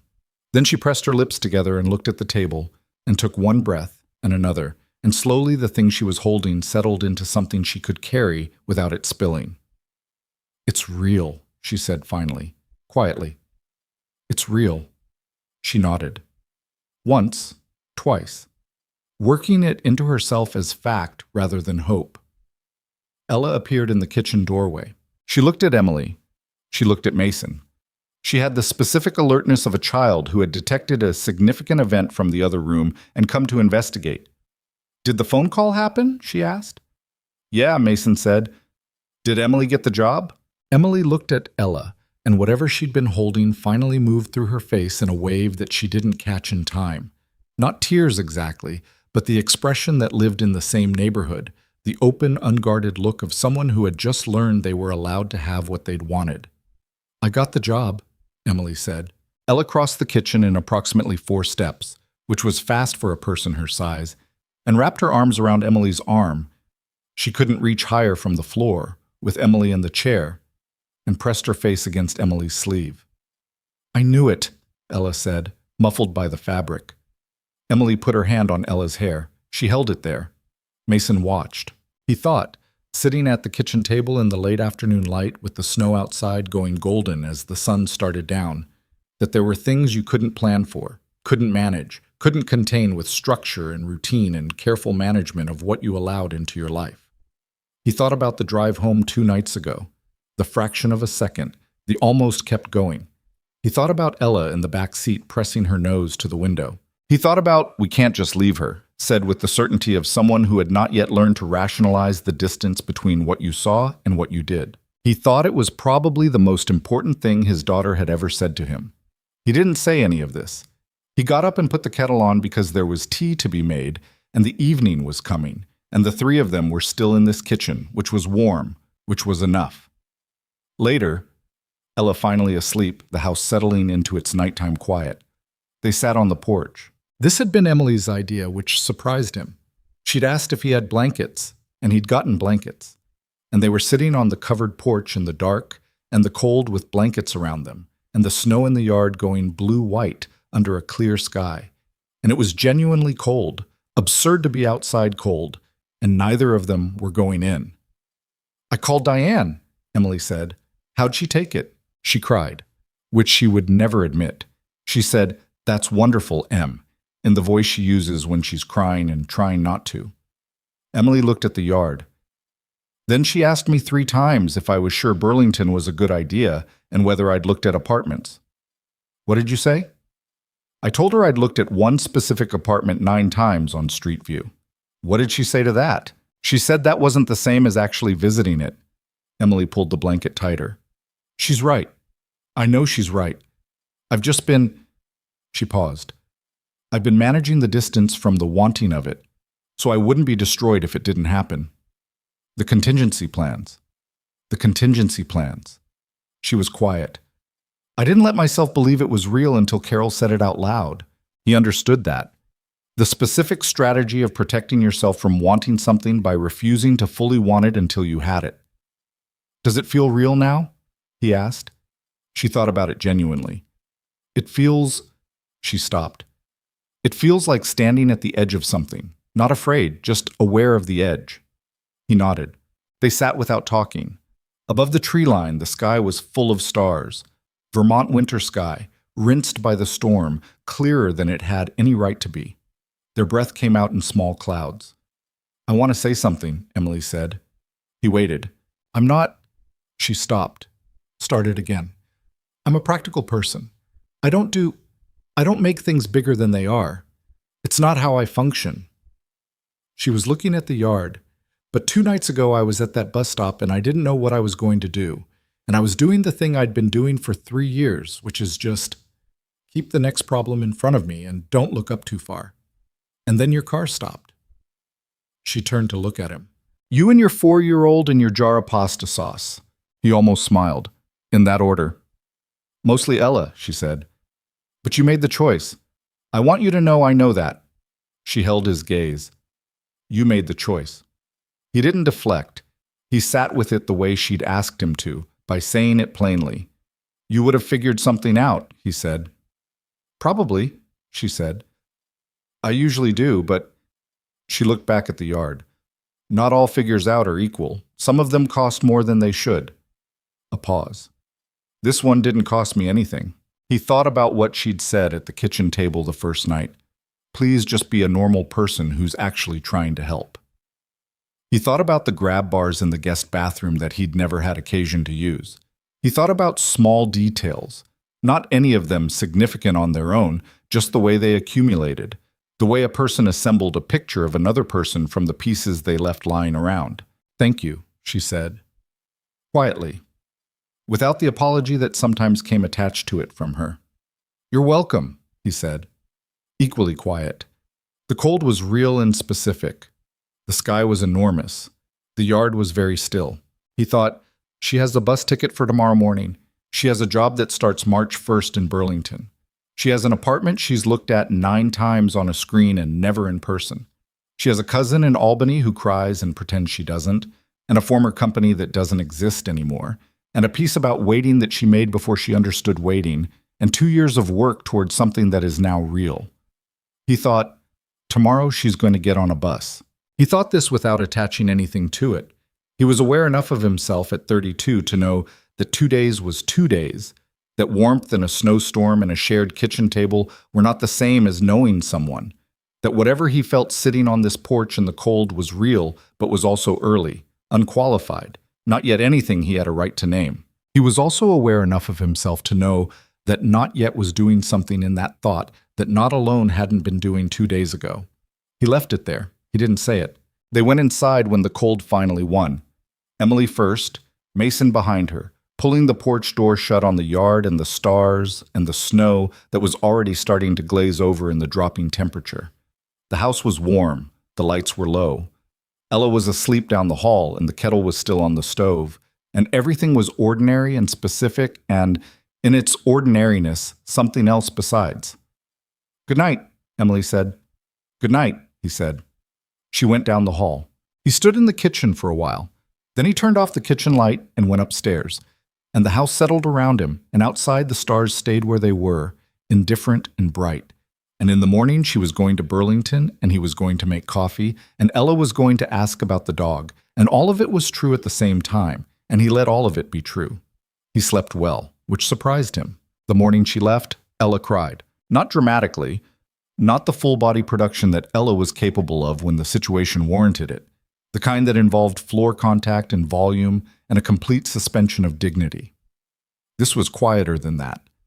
She cried the way children cried when they understood something was ending, but didn't have the vocabulary for why it bothered them as much as it did. She stood in the front doorway in her yellow coat with her hands at her sides and her face doing something she wasn't trying to control, and Emily looked at her from the bottom of the porch steps and said nothing for a moment because there was nothing immediately useful to say. Mason was at the car with Emily's bag. He put it in the trunk and stayed there for a second with his hands on the bumper, looking at the yard, giving them the moment.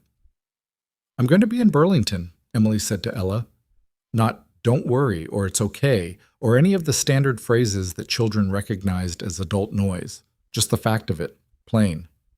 "That's 2 hours from here. That's not the same as gone." Ella's jaw worked. "But you won't be here." "No, I won't be here." "I don't want you to not be here." Emily looked at her. She was sitting level with Ella at the bottom of the steps, the chair putting her closer to Ella's height than most adults got, and she held the eye contact without softening it into something easier. "I know," Emily said. "I don't love it either." Ella wiped her face with the back of her hand. Then she came down the steps and hugged Emily with the total body commitment that was the only way Ella knew how to hug, pressing her face into Emily's shoulder and holding on with both arms. Emily held her back. She put one hand on the back of Ella's head, fingers in the wild morning hair, and closed her eyes for 1 second, one precise second, and then she opened them again. "You taught me the breathing thing," Ella said, muffled by the coat. "I know. I'm going to keep doing it." "Good," Emily said. "You were better at it than most adults I know." Ella pulled back enough to look at her. She had her mother's eyes, Mason had once thought, then immediately decided he didn't want to think about that comparison anymore. They were just Ella's eyes, dark and direct and currently very serious. "Will you come back?" "Come." Emily glanced up at Mason. He was watching from the car, hands in his coat pockets, the specific neutral expression of a person monitoring a situation they had decided not to control. Emily looked back at Ella. "I hope so," she said, which was honest and therefore the right answer, and Ella seemed to know it. She didn't push for definitely or "I promise," because she was 4 and intuitive, and she could tell the difference between a real answer and one designed to make her feel better. She stepped back, wiped her face again, adjusted her coat with the collected dignity of someone who had cried and was done with it. "Okay," Ella said. "Okay," Emily said. Mason drove her to the bus station on Maple Street. It was a short drive. The roads were clear now, the overnight freeze polished to a hard shine by the morning sun. And they didn't talk much. The radio was on low, the heater worked. Ella had stayed home with Mrs. Paulson, the neighbor who came on short notice when Mason needed her, and the car felt different without her in it. Quieter in a way that was about more than just volume. At the station, he got her bag from the trunk. She had already moved to the chair on the sidewalk and was adjusting her coat, the practiced economy of someone managing logistics in public. "You'll text when you get in?" he said. She looked up. "You want me to?" Ella will ask. "Right." A slight pause. Ella. He met her eyes, and neither of them said anything for a moment. The bus station was behind her, other passengers moving past, pigeons doing what pigeons did on public property, regardless of weather or circumstance. "Take care of yourself," he said, which was not what he meant, but was in the neighborhood of it. "You too," she said, which might have been the same. She went inside. He stood at the car and watched the glass doors slide closed behind her, and then he got in the driver's seat and sat there for a minute longer than he needed to before he pulled out. The drive home was 20 minutes. He spent most of it not thinking about anything specific, which was the mental equivalent of deliberately not looking at something. Ella asked about Emily at lunch, at dinner, and twice before bed. Mason answered honestly each time. She got on the bus. She texted when she arrived. She's in Burlington now.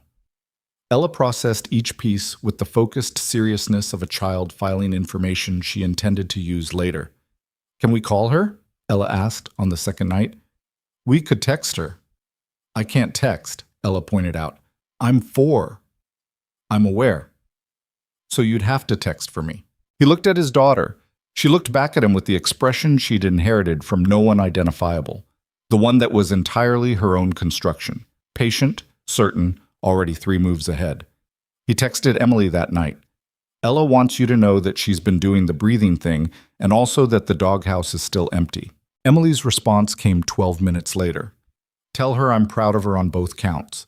Also that I'm looking at my new apartment tomorrow, and it has a ramp which she would find structurally interesting." He showed Ella the next morning. She read it. She could read mostly, with some help on longer words, and nodded with satisfaction, like a report confirmed. "She sent that to me," Ella said. "Not just to you." "The text came to my phone." "But it was for me," Ella said. "She said tell her." He was not going to argue the semantics of text message attribution with a 4-year-old. He put the phone in his pocket and got her breakfast. But she wasn't wrong. The weeks that followed had their own particular texture. The texture of a life that had been ordinary, and then briefly wasn't, and was ordinary again, but with an awareness of the gap that hadn't been there before. Mason worked. Ella went to preschool. Mrs. Paulson came on Tuesdays and Thursdays. The house ran the way the house ran, which was to say efficiently, somewhat quietly, with the specific routines that had developed over 3 years of it being just the two of them. The difference was the phone. It started with the texts. Ella's messages relayed through Mason, Emily's replies that managed to be addressed to both of them without making it weird, quick logistical exchanges about the apartment and the job start date, and whether Burlington winters were worse than Hargrove winters. The answer to that last question was that they were different rather than worse, which was not the reassurance Emily claimed it was. Then they started calling. The first call was technically for Ella. Ella had declared that texting was insufficient and that she needed to hear Emily's voice, a demand she communicated to Mason with the calm authority of someone issuing a reasonable operational requirement. Mason called. Emily picked up. Ella talked for 17 minutes about Biscuit, the doghouse, a dispute at preschool involving a red crayon, and her evolving theory about why the yellow coat was actually fine. Emily listened with the attentiveness of someone who was genuinely interested, asking follow-up questions about the crayon dispute that suggested she'd been paying attention to the Ella social landscape briefings Mason had been providing in their texts. When Ella ran out of immediate material and wandered off to find the crayon in question, Mason stayed on the line. "She's getting more confident," Emily said. "About what?" "Everything, the way she talks. She used to add 'right, Daddy' at the end of things. I noticed she didn't do it once tonight." He thought about it. She was right. He hadn't noticed the shift, but now that Emily named it, he could trace it back. The last few weeks, some small increase in declarative statements where there used to be questions. "She's been doing the breathing thing before preschool," he said. "She asks me to time her." "How long can she hold it?" "Longer than me, apparently." Emily laughed. It was easy and brief, the kind that came without effort, and he was getting better at recognizing the different kinds by now. The quick surprised ones, the dry ones, the rare ones that were full and unguarded. "How's the apartment?" he asked. "Functional. It's not the same as good, but it's fine. The kitchen is smaller than I'd like. The ramp at the front is slightly steeper than it needs to be, but the building manager said they're looking at it." A pause. "I've been reorganizing the space. I do that when I'm adjusting to somewhere. I move things around until it makes sense for the way I actually live, rather than the way someone assumed I'd live." "What did they assume?" "That I'd need the furniture pushed against the walls to maximize floor space, which is what people do for wheelchair users when they're not thinking about it very hard. It leaves this enormous empty space in the middle of every room that nobody uses, and all the actual seating is inaccessible at the edges." She said it without heat, just describing the reality. "I pushed everything back to where normal furniture goes. I need to be able to move through the space, not park in the center of it." He thought about that, about the assumptions that went into spaces, the way people built rooms for the idea of a need rather than the actual shape of it. "How's the job?" he asked. The quality of her answer shifted before she started speaking, something that relaxed slightly in it, the way a person relaxed when a conversation reached the thing they actually wanted to talk about. "It's real," she said. "I mean that specifically. The students they're people who have been told for years that dance isn't for them, and they come in anyway. Every week, they come in." A pause. "I had a 63-year-old man last week who had a stroke 14 months ago.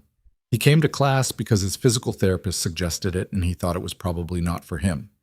He spent the first 30 minutes watching from the side." She paused. By the end, he was moving. Not much. But his hands were moving and he was making choices about how they moved, and that's the whole thing. That's what I've been trying to get back to. He was quiet, listening. "Carol, the director, she sat in on the second class," Emily continued. "Afterward, she said, 'I haven't seen this room look like this in years.' I didn't know what to say to that. I said thank you and went to my car and sat there for 10 minutes. Why? Because I needed to feel it without performing a reaction to it." She paused. "I've been performing adequacy for a long time. It's a habit. When something is actually good, I need a minute to remember that I'm allowed to just feel it." He thought about that for a while after they hung up, about performing adequacy, about the difference between doing something because you'd learned to keep going and doing something because it was the actual thing you were supposed to be doing, about the minute in the car. He thought he knew what that minute felt like. He just hadn't sat in the car for it in a long time. They talked every few days. The calls lengthened gradually, not because either of them decided to talk longer, just because the conversations had more in them each time. Emily described students and class structures and the particular challenges of adaptive curriculum design with the energized specificity of someone in the middle of real work. Mason talked about his portfolio companies, more than he usually talked about work with anyone who wasn't professionally obligated to listen. And she asked questions that were not the polite kind, the kind designed to maintain the appearance of interest, but the actual kind, the ones that required him to think more carefully about what he actually believed. She was good at asking that kind of question. He wasn't sure she knew how good. Ella continued to be the nominal reason for the calls and increasingly the actual excuse, which they both understood without discussing. 3 weeks after Emily left, Mason drove to Burlington. He told himself it was for a meeting. He had a portfolio company in Burlington, a small software firm he'd backed 18 months ago, that was in the middle of a hiring expansion and wanted FaceTime. This was true. The meeting was real. He'd had it on his calendar for 2 weeks. He also told himself he'd texted Emily because she was in Burlington and it would be strange not to. Also true. He did not tell himself anything about the fact that he'd confirmed the meeting on a day Emily had told him she had no classes and had, the previous night, mentioned that the coffee shop on Elm Street was actually good. He was a person who was bad at feelings, as Ella had accurately diagnosed. He was also not an idiot, and he understood that there was a difference between something being complicated and something being something you were pretending was complicated. The meeting was at 10. He texted Emily at 11:30 from the parking garage. Meeting done. Going to find the coffee shop on Elm. Her response, I know where it is, give me 20 minutes. He got a table by his window. The coffee shop was the kind that took itself seriously without being obnoxious about it. Exposed brick, actual good roasting smell. A menu that was short and specific. He ordered a black coffee and sat with it and watched Elm Street, which in mid-January was cold and mostly empty. The trees bare, the sidewalks clean. Emily came through the door 22 minutes later. She was wearing a green coat he hadn't seen, heavier than the red dress, which he would never forget as long as he was capable of memory, and her dark hair was down, and she was navigating a table someone had moved without thinking and doing it without breaking her expression. She got herself to the table. He'd made sure the chair situation had clearance when he'd picked where to sit. You moved the meeting here, she said, settling in across from him. I have a company in Burlington. I know, you mentioned it. She looked at him with the directness that was just how she looked at things, not a challenge, just precision. You picked today. Schedules don't always... Mason. He picked up his coffee. The meeting was already on the calendar, and everything else was coincidence. He looked at her over the cup. I wanted to see you. A beat. That was hard for you to say, she said. Slightly. Why? He set the cup down. Because I have a rule about keeping my life. Managed, she said. I know the rule. It's been a good rule. Has it? Mostly. She looked at him. Then she flagged down the server and ordered tea without looking at the menu, which meant she'd been here before, which meant the comment about the good coffee shop had been a more specific invitation than she'd made it sound. He noted this without comment. I've been thinking about something, she said, after the server left. Okay. When you stopped the car. She folded her hands on the table. You said you weren't sure you would have done it without Ella. I've been thinking about that. And? I think you would have, she said. I think you tell yourself the managed version of things. The version where your choices have clean, explicable reasons. Because it's easier than admitting you just do things sometimes.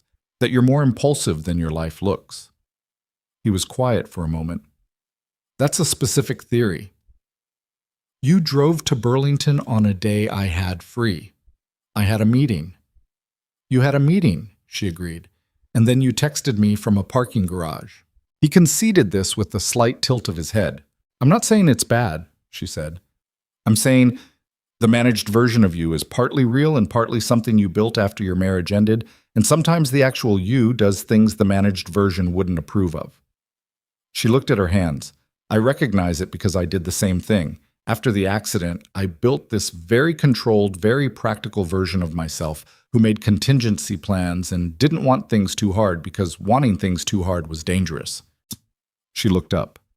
And then I got the job. And I let myself want it. And the world didn't end. He looked at her. I'm not making a speech, she said. I'm just saying what I see. I know, he said. You're direct. It bothers some people. It doesn't bother me. I know, she said. That's one of the things She stopped, edited. That's something I've noticed. The tea arrived. She wrapped her hands around it. He looked at the street for a moment. Ella video called you yesterday, he said. Without asking me, she figured out the tablet. Emily's expression did the thing it did when Ella came up. Not sentimental exactly, just open in a specific direction. She showed me the doghouse again. She's been going out every day to check on it. I know, she gives me status updates. A pause. She asked me what I thought a dog's name should be. He looked at her. What did you say? I said I thought names should suit the dog, and you couldn't know until you met one. She tilted her head. She said that was a very reasonable answer, and that she agreed. He laughed. It caught him slightly off guard, the way it sometimes did with her. The specific quality of a laugh you didn't plan. She's going to win the dog argument eventually. She's going to win it before spring, Emily said. She's working methodically. I know. They sat for a while with their drinks. Outside, a woman walked past with a stroller, struggling briefly with a crack in the sidewalk, correcting and moving on. A delivery truck double-parked. A man in a long coat walked fast with his head down against the wind. I visited the apartment building, Mason said. Emily stilled. The one you've been looking at on Street View, he said. He looked at his cup. I drove past it this morning before the meeting. I was in the neighborhood. She was very quiet. The ramp looks fine, he said. Slightly steep, like you said, but manageable. You drove past my apartment building, she said. I was in the neighborhood. Mason. I wanted to see what it actually looked like, he said. Street View is 2 years old sometimes. She looked at him steadily. Her expression wasn't angry, it wasn't alarmed, it was the measuring look, the one he'd first seen at the bus stop, the one that appeared when she was deciding something. You're not as managed as you think, she said. I'm aware, he said. A pause, long enough to be something. The ramp is actually fine, she said. I figured out the angle. It's the speed that matters, not the grade. She looked at her tea. The apartment is better than I expected. The kitchen turned out to have more counter space than the listing showed. Good. I can see the street from the desk I set up. I like that. She paused. I've been thinking about what you said, that night on the porch, about how Burlington is not gone. He waited. He had not actually said those words. Those had been Emily's words to Ella in the doorway. But he understood what she meant, that the thought had lived in the space between them on the porch, if not in exactly those words. I've been thinking about distance, she said. What it means when it's 2 hours versus when it's different. He said nothing. 2 hours is not the same as gone, she said. That's actually not very far. No, he agreed. It's not. She looked at him across the table in the Burlington coffee shop on Elm Street in the middle of January, their drinks warm, the street cold outside, and they were both adults who had been through specific things and had built specific walls and were sitting here in the aftermath of a snowstorm that neither of them had caused. I'm not looking for something complicated, she said. I want to be clear about that. I've had complicated. I don't have the energy for it. Okay, he said.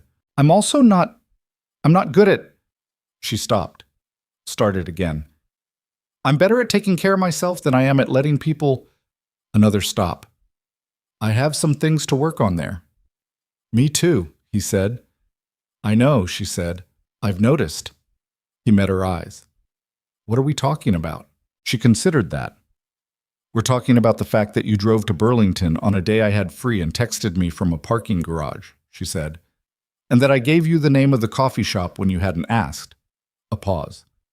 I think we're talking about being honest about that instead of making it coincidence. He was quiet for a moment. Then, can I take you to lunch? She looked at him. Something in her face settled. Not into certainty, not into something easy, but into something that had room in it, that wasn't braced against itself. Yes, she said. They went to a place around the corner that Emily knew, a small Italian restaurant that was warm and slightly too loud, and had paper on the table instead of tablecloths. They ate for 2 hours. They talked the way they'd talked in his kitchen, without a program, following whatever thread, the conversation covering more ground than could be accounted for if you listed the topics. He told her things about his marriage that he hadn't told anyone, not the version he'd given her before, but the further-in version, the one with the specific months and specific failures.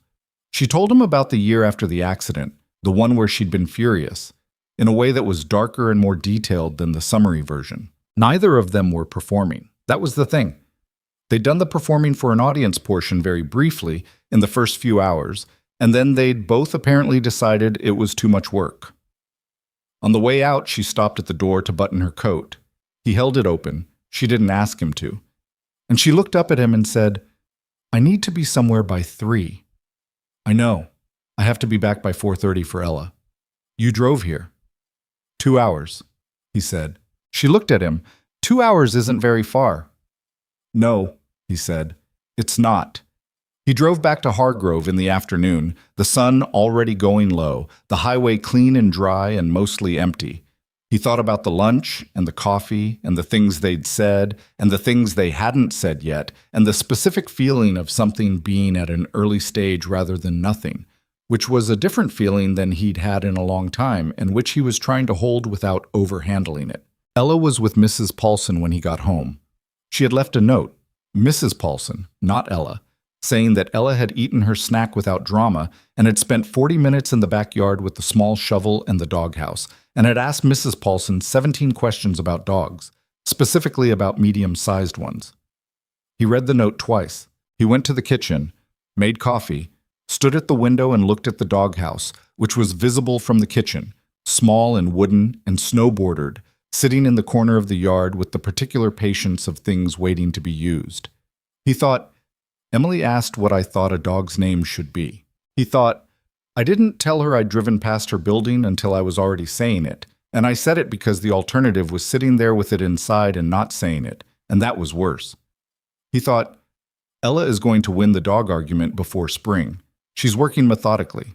He thought about Emily in the green coat coming through the door, the way she'd navigated the moved table without acknowledging it, the way she'd said 2 hours isn't very far twice in the same conversation, both times as fact, neither time as question. He called her that night. Ella was already in bed. She'd been asleep by the time he'd gotten her through bath and books, the day having apparently used everything she had. The house was quiet. He sat in the living room in the low light, the same chair as always, the fire he'd lit for the first time tonight because the temperature had dropped hard. She picked up on the second ring. You made it back, she said. 2 hours, he said. There was something in her voice when she responded. Quiet, small, not trying to be more than it was. How's Ella? Asleep, she spent the afternoon interrogating Mrs. Paulson about medium-sized dogs. She's narrowed it down. Apparently, a brief silence. Not uncomfortable. The kind that had weight to it. The kind that meant something was in it, not that something had run out. I had a good time today, she said, directly, without qualifying it. Me too, he said. I'm going to say something, and I want you to just hear it without... She stopped. Without doing the thing where you get careful. He said nothing. He was listening. I've been building towards something for 2 years, she said. The job, the apartment, the whole thing. And I got it, and it's real, and it's good, and I'm not going to pretend otherwise. A pause. And then there's this other thing that I didn't plan for, that started at a bus stop. Another pause. I don't know what to do with both things at once. I'm not sure I know how to let both things be real at the same time. He was quiet. That's probably more than you needed, she said. No, he said. It's not. So, he said. Outside through the window, the snow in the yard was blue-gray in the dark, the doghouse a small shape in the corner, patient as everything that waited. We don't have to know what it is, he said. We just have to be honest about the fact that it's something. She was quiet for a long moment. Then, Okay, he said. They talked for another hour. When they hung up, it was past 11, and the fire was down to coals, and the house was very quiet, and Mason sat in the chair for a while before he got up. He was a person who kept his life managed. He knew this about himself. He also had known since Burlington, had maybe known since a parking garage at 11:30 on a Thursday morning, that managed and closed were not the same thing, and that the difference mattered, and that 2 hours was genuinely not very far. He went upstairs. Ella's door was open the way it always was. He looked in. She was asleep on her stomach, the way she always slept, arms out, completely committed to it, the yellow coat hanging on the hook by the door. He stood there for a second. Then he went to bed. In the morning, she asked if Emily was coming to visit. He said he didn't know yet. He said maybe. Ella nodded with the patient certainty of someone who had already made the determination and was simply waiting for the adults to catch up. When she comes, Ella said, eating her toast, she can help me name the dog. We don't have a dog. We will, Ella said. Before spring. You said we'd revisit in spring. I said we'd revisit the conversation. That's getting a dog, Ella said. That's just what that means. He looked at his daughter. She looked back at him with the expression she'd been perfecting for 4 years, The one that was entirely her own. The one that saw through the managed version of him to the actual version with a precision that should not have been possible for a person who still needed help with Velcro straps. "Eat your toast," he said. Ella ate her toast. Outside the kitchen window, the yard was bright, the snow going soft in the late January sun, the doghouse sitting in the corner of the yard the way it always sat, and somewhere 2 hours north of them, a woman was starting her second week of something she'd worked 3 years to reach, and the distance between them was 2 hours, and 2 hours was not the same as gone. February came in cold and stayed that way, which was Vermont being Vermont, which was to say, unapologetic. The days were short and the nights were long, and the snow that had fallen in January froze into a hard crust that crunched underfoot everywhere you walked. Mason drove to Burlington twice more that month, once for a board meeting, once for no reason he documented anywhere. And Emily came to Hargrove once on a Saturday because Ella had asked her to, and she had said yes. The Saturday visit was the one that changed things. Not dramatically, not with any single moment that could be pinpointed as the turn. It was more like pressure building in a system until the system adjusted. Quiet, inevitable, the kind of change that had been coming for a while before anyone acknowledged it. Emily arrived at 11 in the morning. The roads were clear, she'd taken the bus to the Hargrove station, and Mason picked her up in the same SUV that had stopped for her at a broken bus shelter 6 weeks earlier. She got in. The car was warm. He handed her a coffee from the cup holder. "You remembered," she said. "Earl Grey, strong." She looked at the cup and then at him. He kept his eyes on the road. "I have a good memory," he said. She didn't say anything to that. She wrapped both hands around the cup and looked out the window at the passing trees, the frozen fields, the blue February sky that was beautiful the way cold things were beautiful, at a distance where you could appreciate it without being in it. Ella was waiting at the front door, not metaphorically, literally waiting.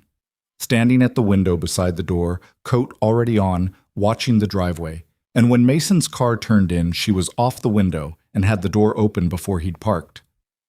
"You're here," Ella told Emily, with the same tone she'd used in November when she'd checked on the doghouse and found it snow-free. "The thing is as it should be." "I'm here," Emily said. Ella's coat was already buttoned wrong, 3 buttons off, the kind of systematic misalignment that required real commitment. And she didn't seem to notice or care. She had a plan. She communicated the plan immediately. They were going to see the doghouse, they were going to have lunch, and then Emily was going to show her the new movement thing she'd mentioned on the phone. "I mentioned it once," Emily said. "I remember things too," Ella said. Mason caught Emily's eye over Ella's head. She had the look she sometimes got around Ella. Not quite amusement, not quite something more than that, something in the intersection.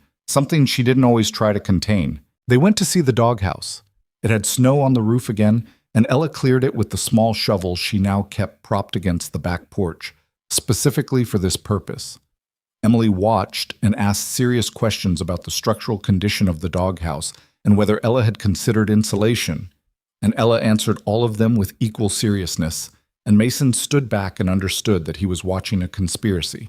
Lunch was Emily cooking again, She'd brought things from Burlington, specific things she'd selected for reasons she didn't explain, and she moved through his kitchen with an ease that was different from the first time.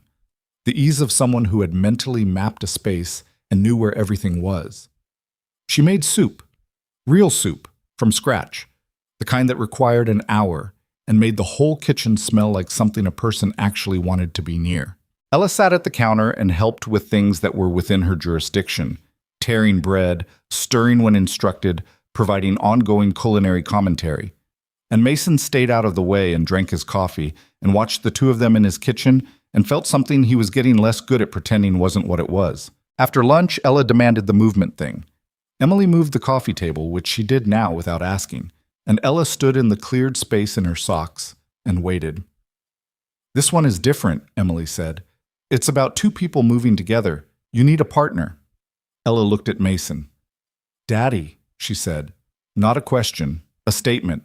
He looked at Emily. She looked back at him with an expression that was careful neutral in the exact way it had been careful neutral at the bus stop. Managing something, not entirely successfully. "I don't dance," he said. "Nobody said dance," Emily said. This isn't dance, it's just two people responding to each other. You move, he follows. He moves, you follow. No choreography, just paying attention. I can do paying attention, Ella said with great confidence. He came into the room. He stood across from Ella, who was vibrating slightly with the energy of someone assigned an important task. Face each other, Emily said. Now, Ella, you move something, anything, small.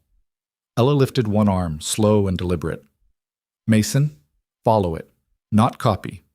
Respond, like the arm moving changed the air between you and you have to adjust. He felt slightly ridiculous.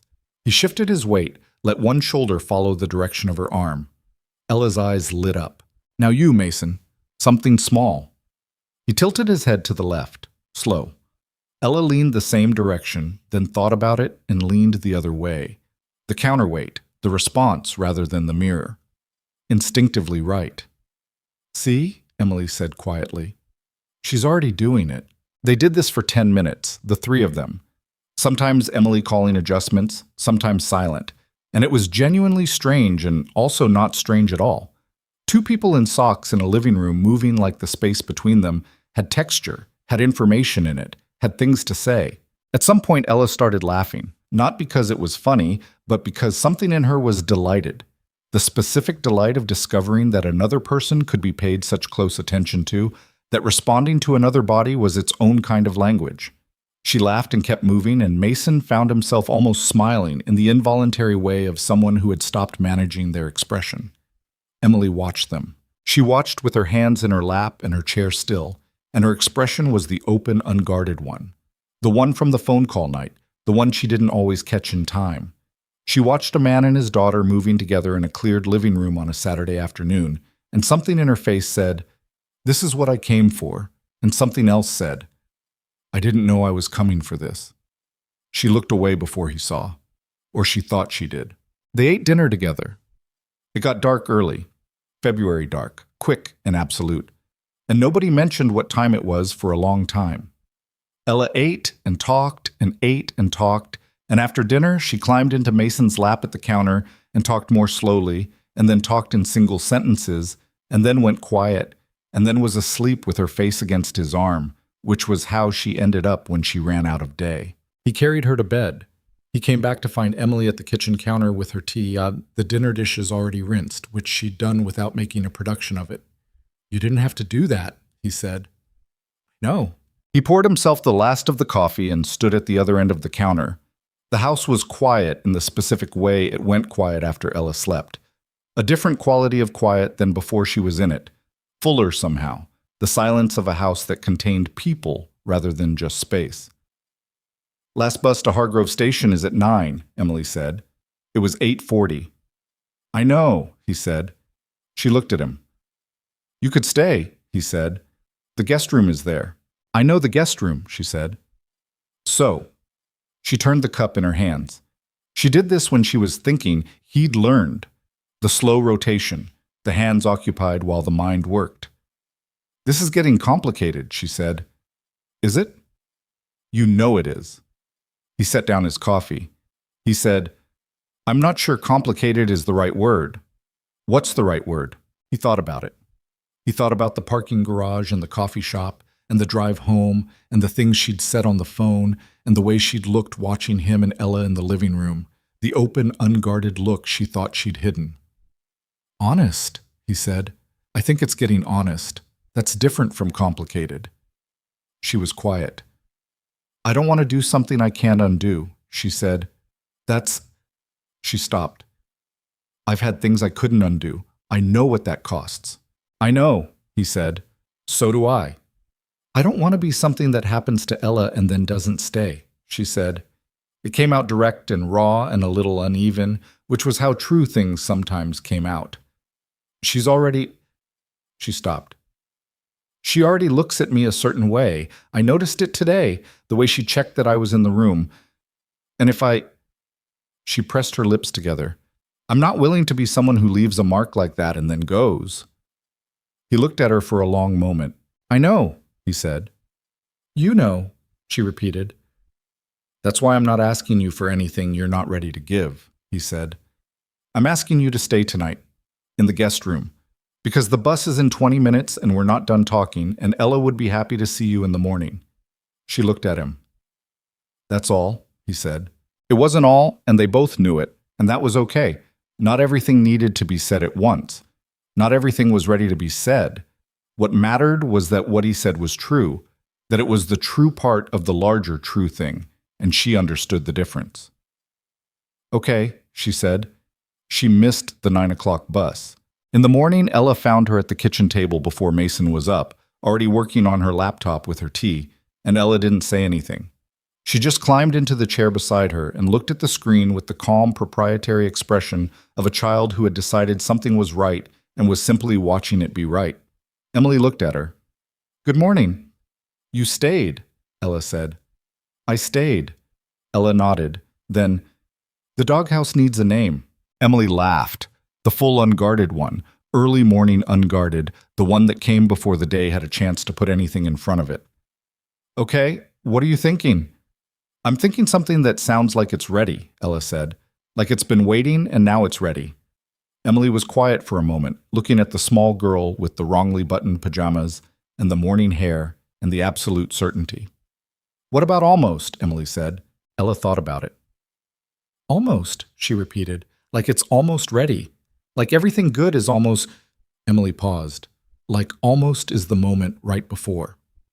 Ella looked at the window, at the yard, the snow, the small wooden structure in the corner. "Almost," she said again. Then she nodded. "Yes, that's the name." Mason came down 40 minutes later to find them both at the kitchen table, Emily's laptop open, Ella drawing something on a piece of paper with a red crayon. A dog, or a shape that was intended as a dog, the artistic rendering ambitious in concept, if not execution. He stood in the kitchen doorway and looked at the two of them and thought about what Ella had said months ago, at a different breakfast, on a different morning. "She looks like someone who drinks coffee." He thought about how a 4-year-old made that determination with no available information and turned out to be right. He thought about the rule, the managed life, the 3 years of keeping things contained. He thought about what Emily had said. The managed version of you is partly real and partly something you built. He thought about sitting in a Burlington parking garage at 11:30 on a Thursday.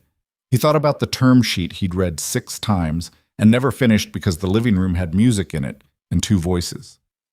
He thought about the bus stop, the fraction of a second, the almost kept going. He made coffee. Spring came the way Vermont spring came, reluctantly, in stages, the snow giving ground slowly and then surrendering fast, the fields going from white to brown to something tentatively green over the course of 3 weeks in March. Emily's classes at the center had expanded by then. She'd started with 6 students and was at 14, and Carol Vance had stopped sitting in and started instead sending other staff members to observe, which Emily understood as a different kind of attention, the kind that came when something was working. She drove to Hargrove on weekends. Not every weekend. She was careful about that, deliberate, because she was a practical person, and she understood the difference between something growing at its own rate and something forced into a shape before it was ready. But most weekends she came down the road Mason had brought her up for the first time in January, and the house was warm, and Ella was at the door. Mason drove to Burlington on Wednesdays. He had legitimate reasons. He always had legitimate reasons. The portfolio company, the occasional meeting, the standing lunch that developed with a founder he was advising. But the architecture of Wednesday had been built around Emily's free afternoon, and they both understood this, and he had stopped pretending otherwise. They went to the Italian place on Elm. They went to other places. They walked, she in the chair navigating Burlington's sidewalks with the efficiency she brought to everything, him adjusting his pace without thinking about it, the adjustment becoming so natural by March that he no longer noticed he was doing it. They talked. They argued once, genuinely, about something in one of his investment decisions that she thought was motivated by the wrong reasons and said so without softening it, and he pushed back harder than he meant to, and the conversation went somewhere uncomfortable before it came back. And afterward he thought, that was real, which was not the same as good, but was not the same as bad either. Real meant the thing between them was solid enough to push against. Real meant it wouldn't break from pressure. They had not said the large things. Not in words. There were feelings that existed between them that were named only in actions. The Wednesday drives, the weekend visits, the way he remembered exactly how she took her tea, the way she knew which of Ella's moods required more space and which required more engagement, the way they moved around his kitchen without negotiating it, the way she looked at him sometimes when she thought he wasn't watching and he looked at her sometimes when he thought she wasn't watching, and they were both watching. They were both always watching, and they knew it about each other. The large things were coming. They both felt it. They were just people who had been burned by rushing into large things, and so they were taking their time. And their time was not absence. It was not stalling. It was the actual thing. The building of something real, day by day, Wednesday by Wednesday, weekend by weekend, one honest conversation at a time. In late March, Mason got a dog. He told himself it was because Ella had won the argument, which was true. He told himself spring had arrived, which he'd promised to revisit the conversation by, which was also true. He told himself that the doghouse in the corner of the yard had been sitting empty for a year, and that was wasteful, which was a stretch, but technically had some logic. He did not tell himself it was because Emily had said in early March that she'd had a dog growing up, a medium-sized brown one named Cornetto, for reasons that were complicated, and that she'd missed having an animal around, and that medium-sized dogs were, in her experience, the right size for a house with a good yard. He drove to the shelter with Ella on a Saturday morning. Emily was coming down from Burlington that afternoon. He had not told her about the shelter visit. The shelter had 7 dogs available. Ella walked the full row of kennels with the concentrated expression of a field researcher doing an assessment. Mason followed.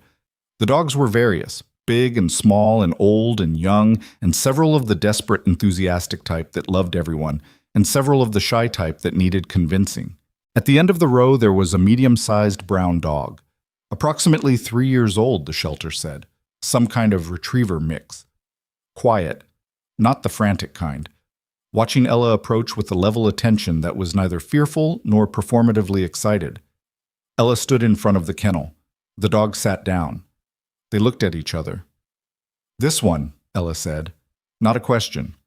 Mason looked at the dog. The dog looked at him. "Okay," he said. The paperwork took an hour. They drove home with the dog in the back seat. A seat cover Mason had thought to buy. In a decision that was either forethought or predetermination, he wasn't sure. And Ella held the leash on her lap and talked to the dog the whole drive, giving it the full orientation. The yard, the house, the floors. The person who would be arriving that afternoon. The structure of the household. "Her name is Almost," Ella told the dog. "The doghouse. Your house. Because everything good is almost right before." The dog listened. Emily arrived at 3. She came up the front walk and Mason was at the door, and he held it open, and she came in, and then she stopped. The dog was in the living room. It was sitting, the same level attention it had used at the shelter, watching her from across the room. Emily looked at the dog. She looked at Mason. She looked at Ella, who was standing in the middle of the room with her hands clasped in front of her, barely containing herself. "When did this happen?" Emily said. "This morning," Ella said. "We went to the shelter. I found her." "Her name is Almost," Emily said before Ella could say it, because Ella had told her on the phone weeks ago that the doghouse was named Almost, and she had remembered, the way she remembered things that mattered. Ella made a sound of pure satisfaction. The dog crossed the room toward Emily, not fast, deliberate, curious. It stopped at the footrest of the wheelchair and looked up. Emily looked down. She put one hand out, low, and the dog sniffed it, and then pushed its head against her palm with the specific certainty of an animal that had made a determination. "Hi," Emily said quietly. The dog's tail moved.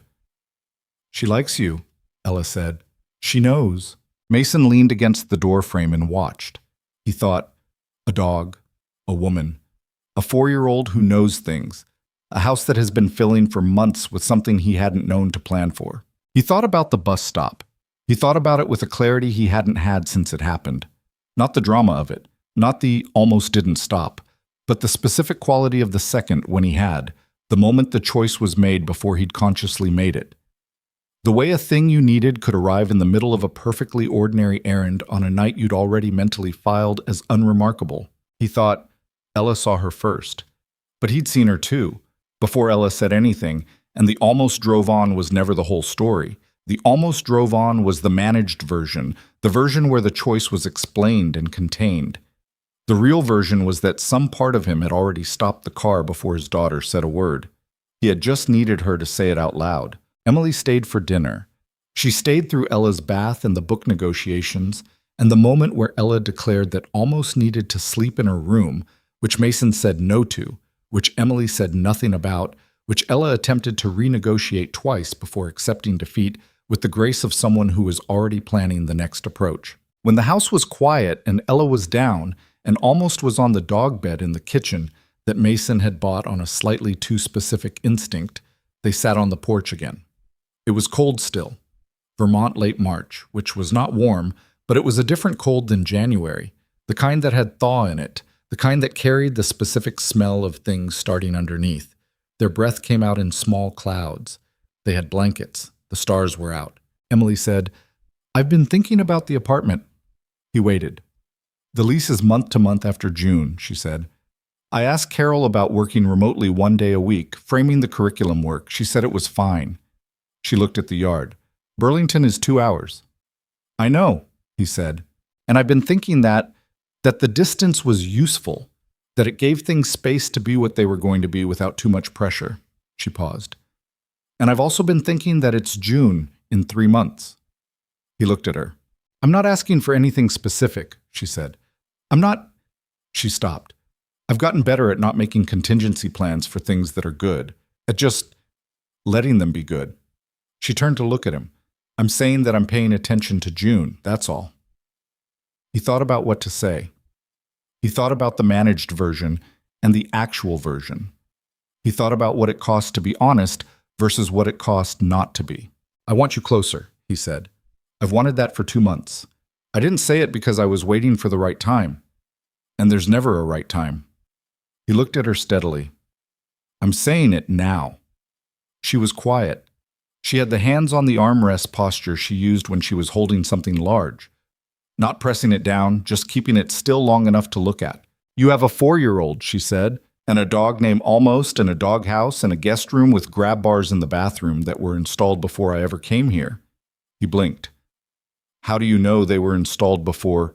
"They were too integrated," she said, "not added on. Someone renovated with them in, which means whoever designed the renovation thought about it." She looked at him. "I'm not saying that means anything specific. I'm saying I noticed." He had, in fact, told his contractor to include them during the renovation without a particular reason he'd articulated, in the way you sometimes did things that made sense without knowing why yet. He did not say this. He sat with it. "I have a daughter who is going to ask you every Saturday about Almost's emotional state," he said instead, "and a kitchen you cook better in than I do, and a house that has been loud on weekends in a way that I am—" He stopped. He found the honest version. "In a way that I've been waiting for a long time without knowing I was waiting." Emily looked at the yard, at the small shape of the doghouse in the corner, Almost's house, named for the moment right before. "I'm scared," she said. "Me too," he said. "I burned bridges," she said. "I'm not a perfect—" "I know." "I have hard days," she said. "Days where—" "I know," he said again, firmly enough that she stopped. She looked at him. "I know you're not perfect," he said. "You know I'm not.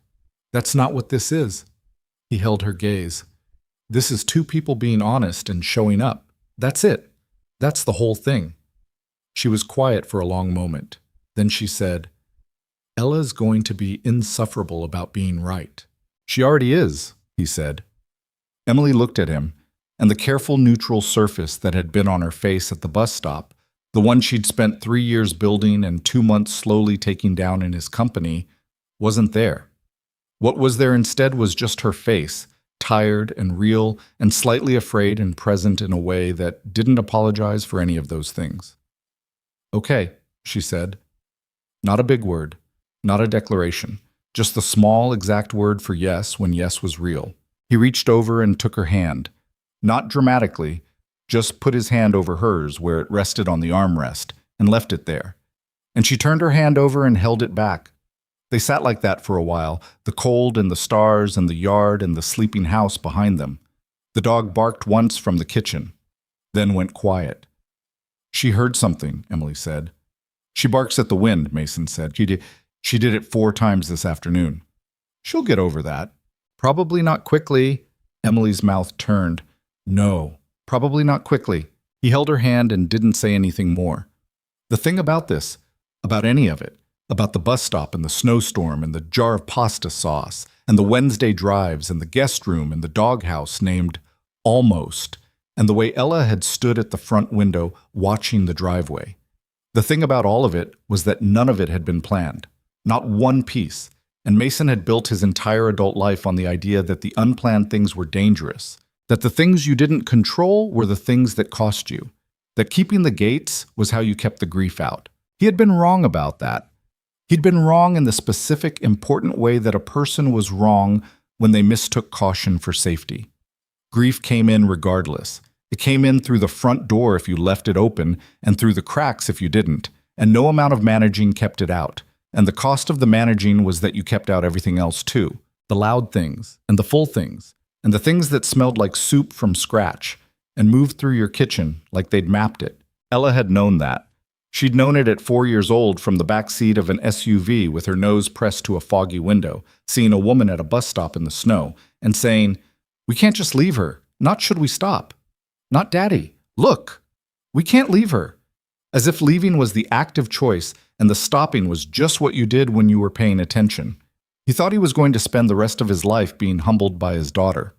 He thought that was probably fine. Inside, the house held its warmth. Ella was asleep with her wrong-buttoned pajamas and her morning hair already starting and her absolute certainty that the world was going to arrange itself correctly if you just kept insisting on it. Almost was on her bed in the kitchen, learning the sounds of the house, cataloging them in whatever way dogs catalog things. The fridge hum, the old pipes, the particular creak of the porch floor under weight. Mason's hand was around Emily's. The stars were out. The cold was real, and the yard was very still.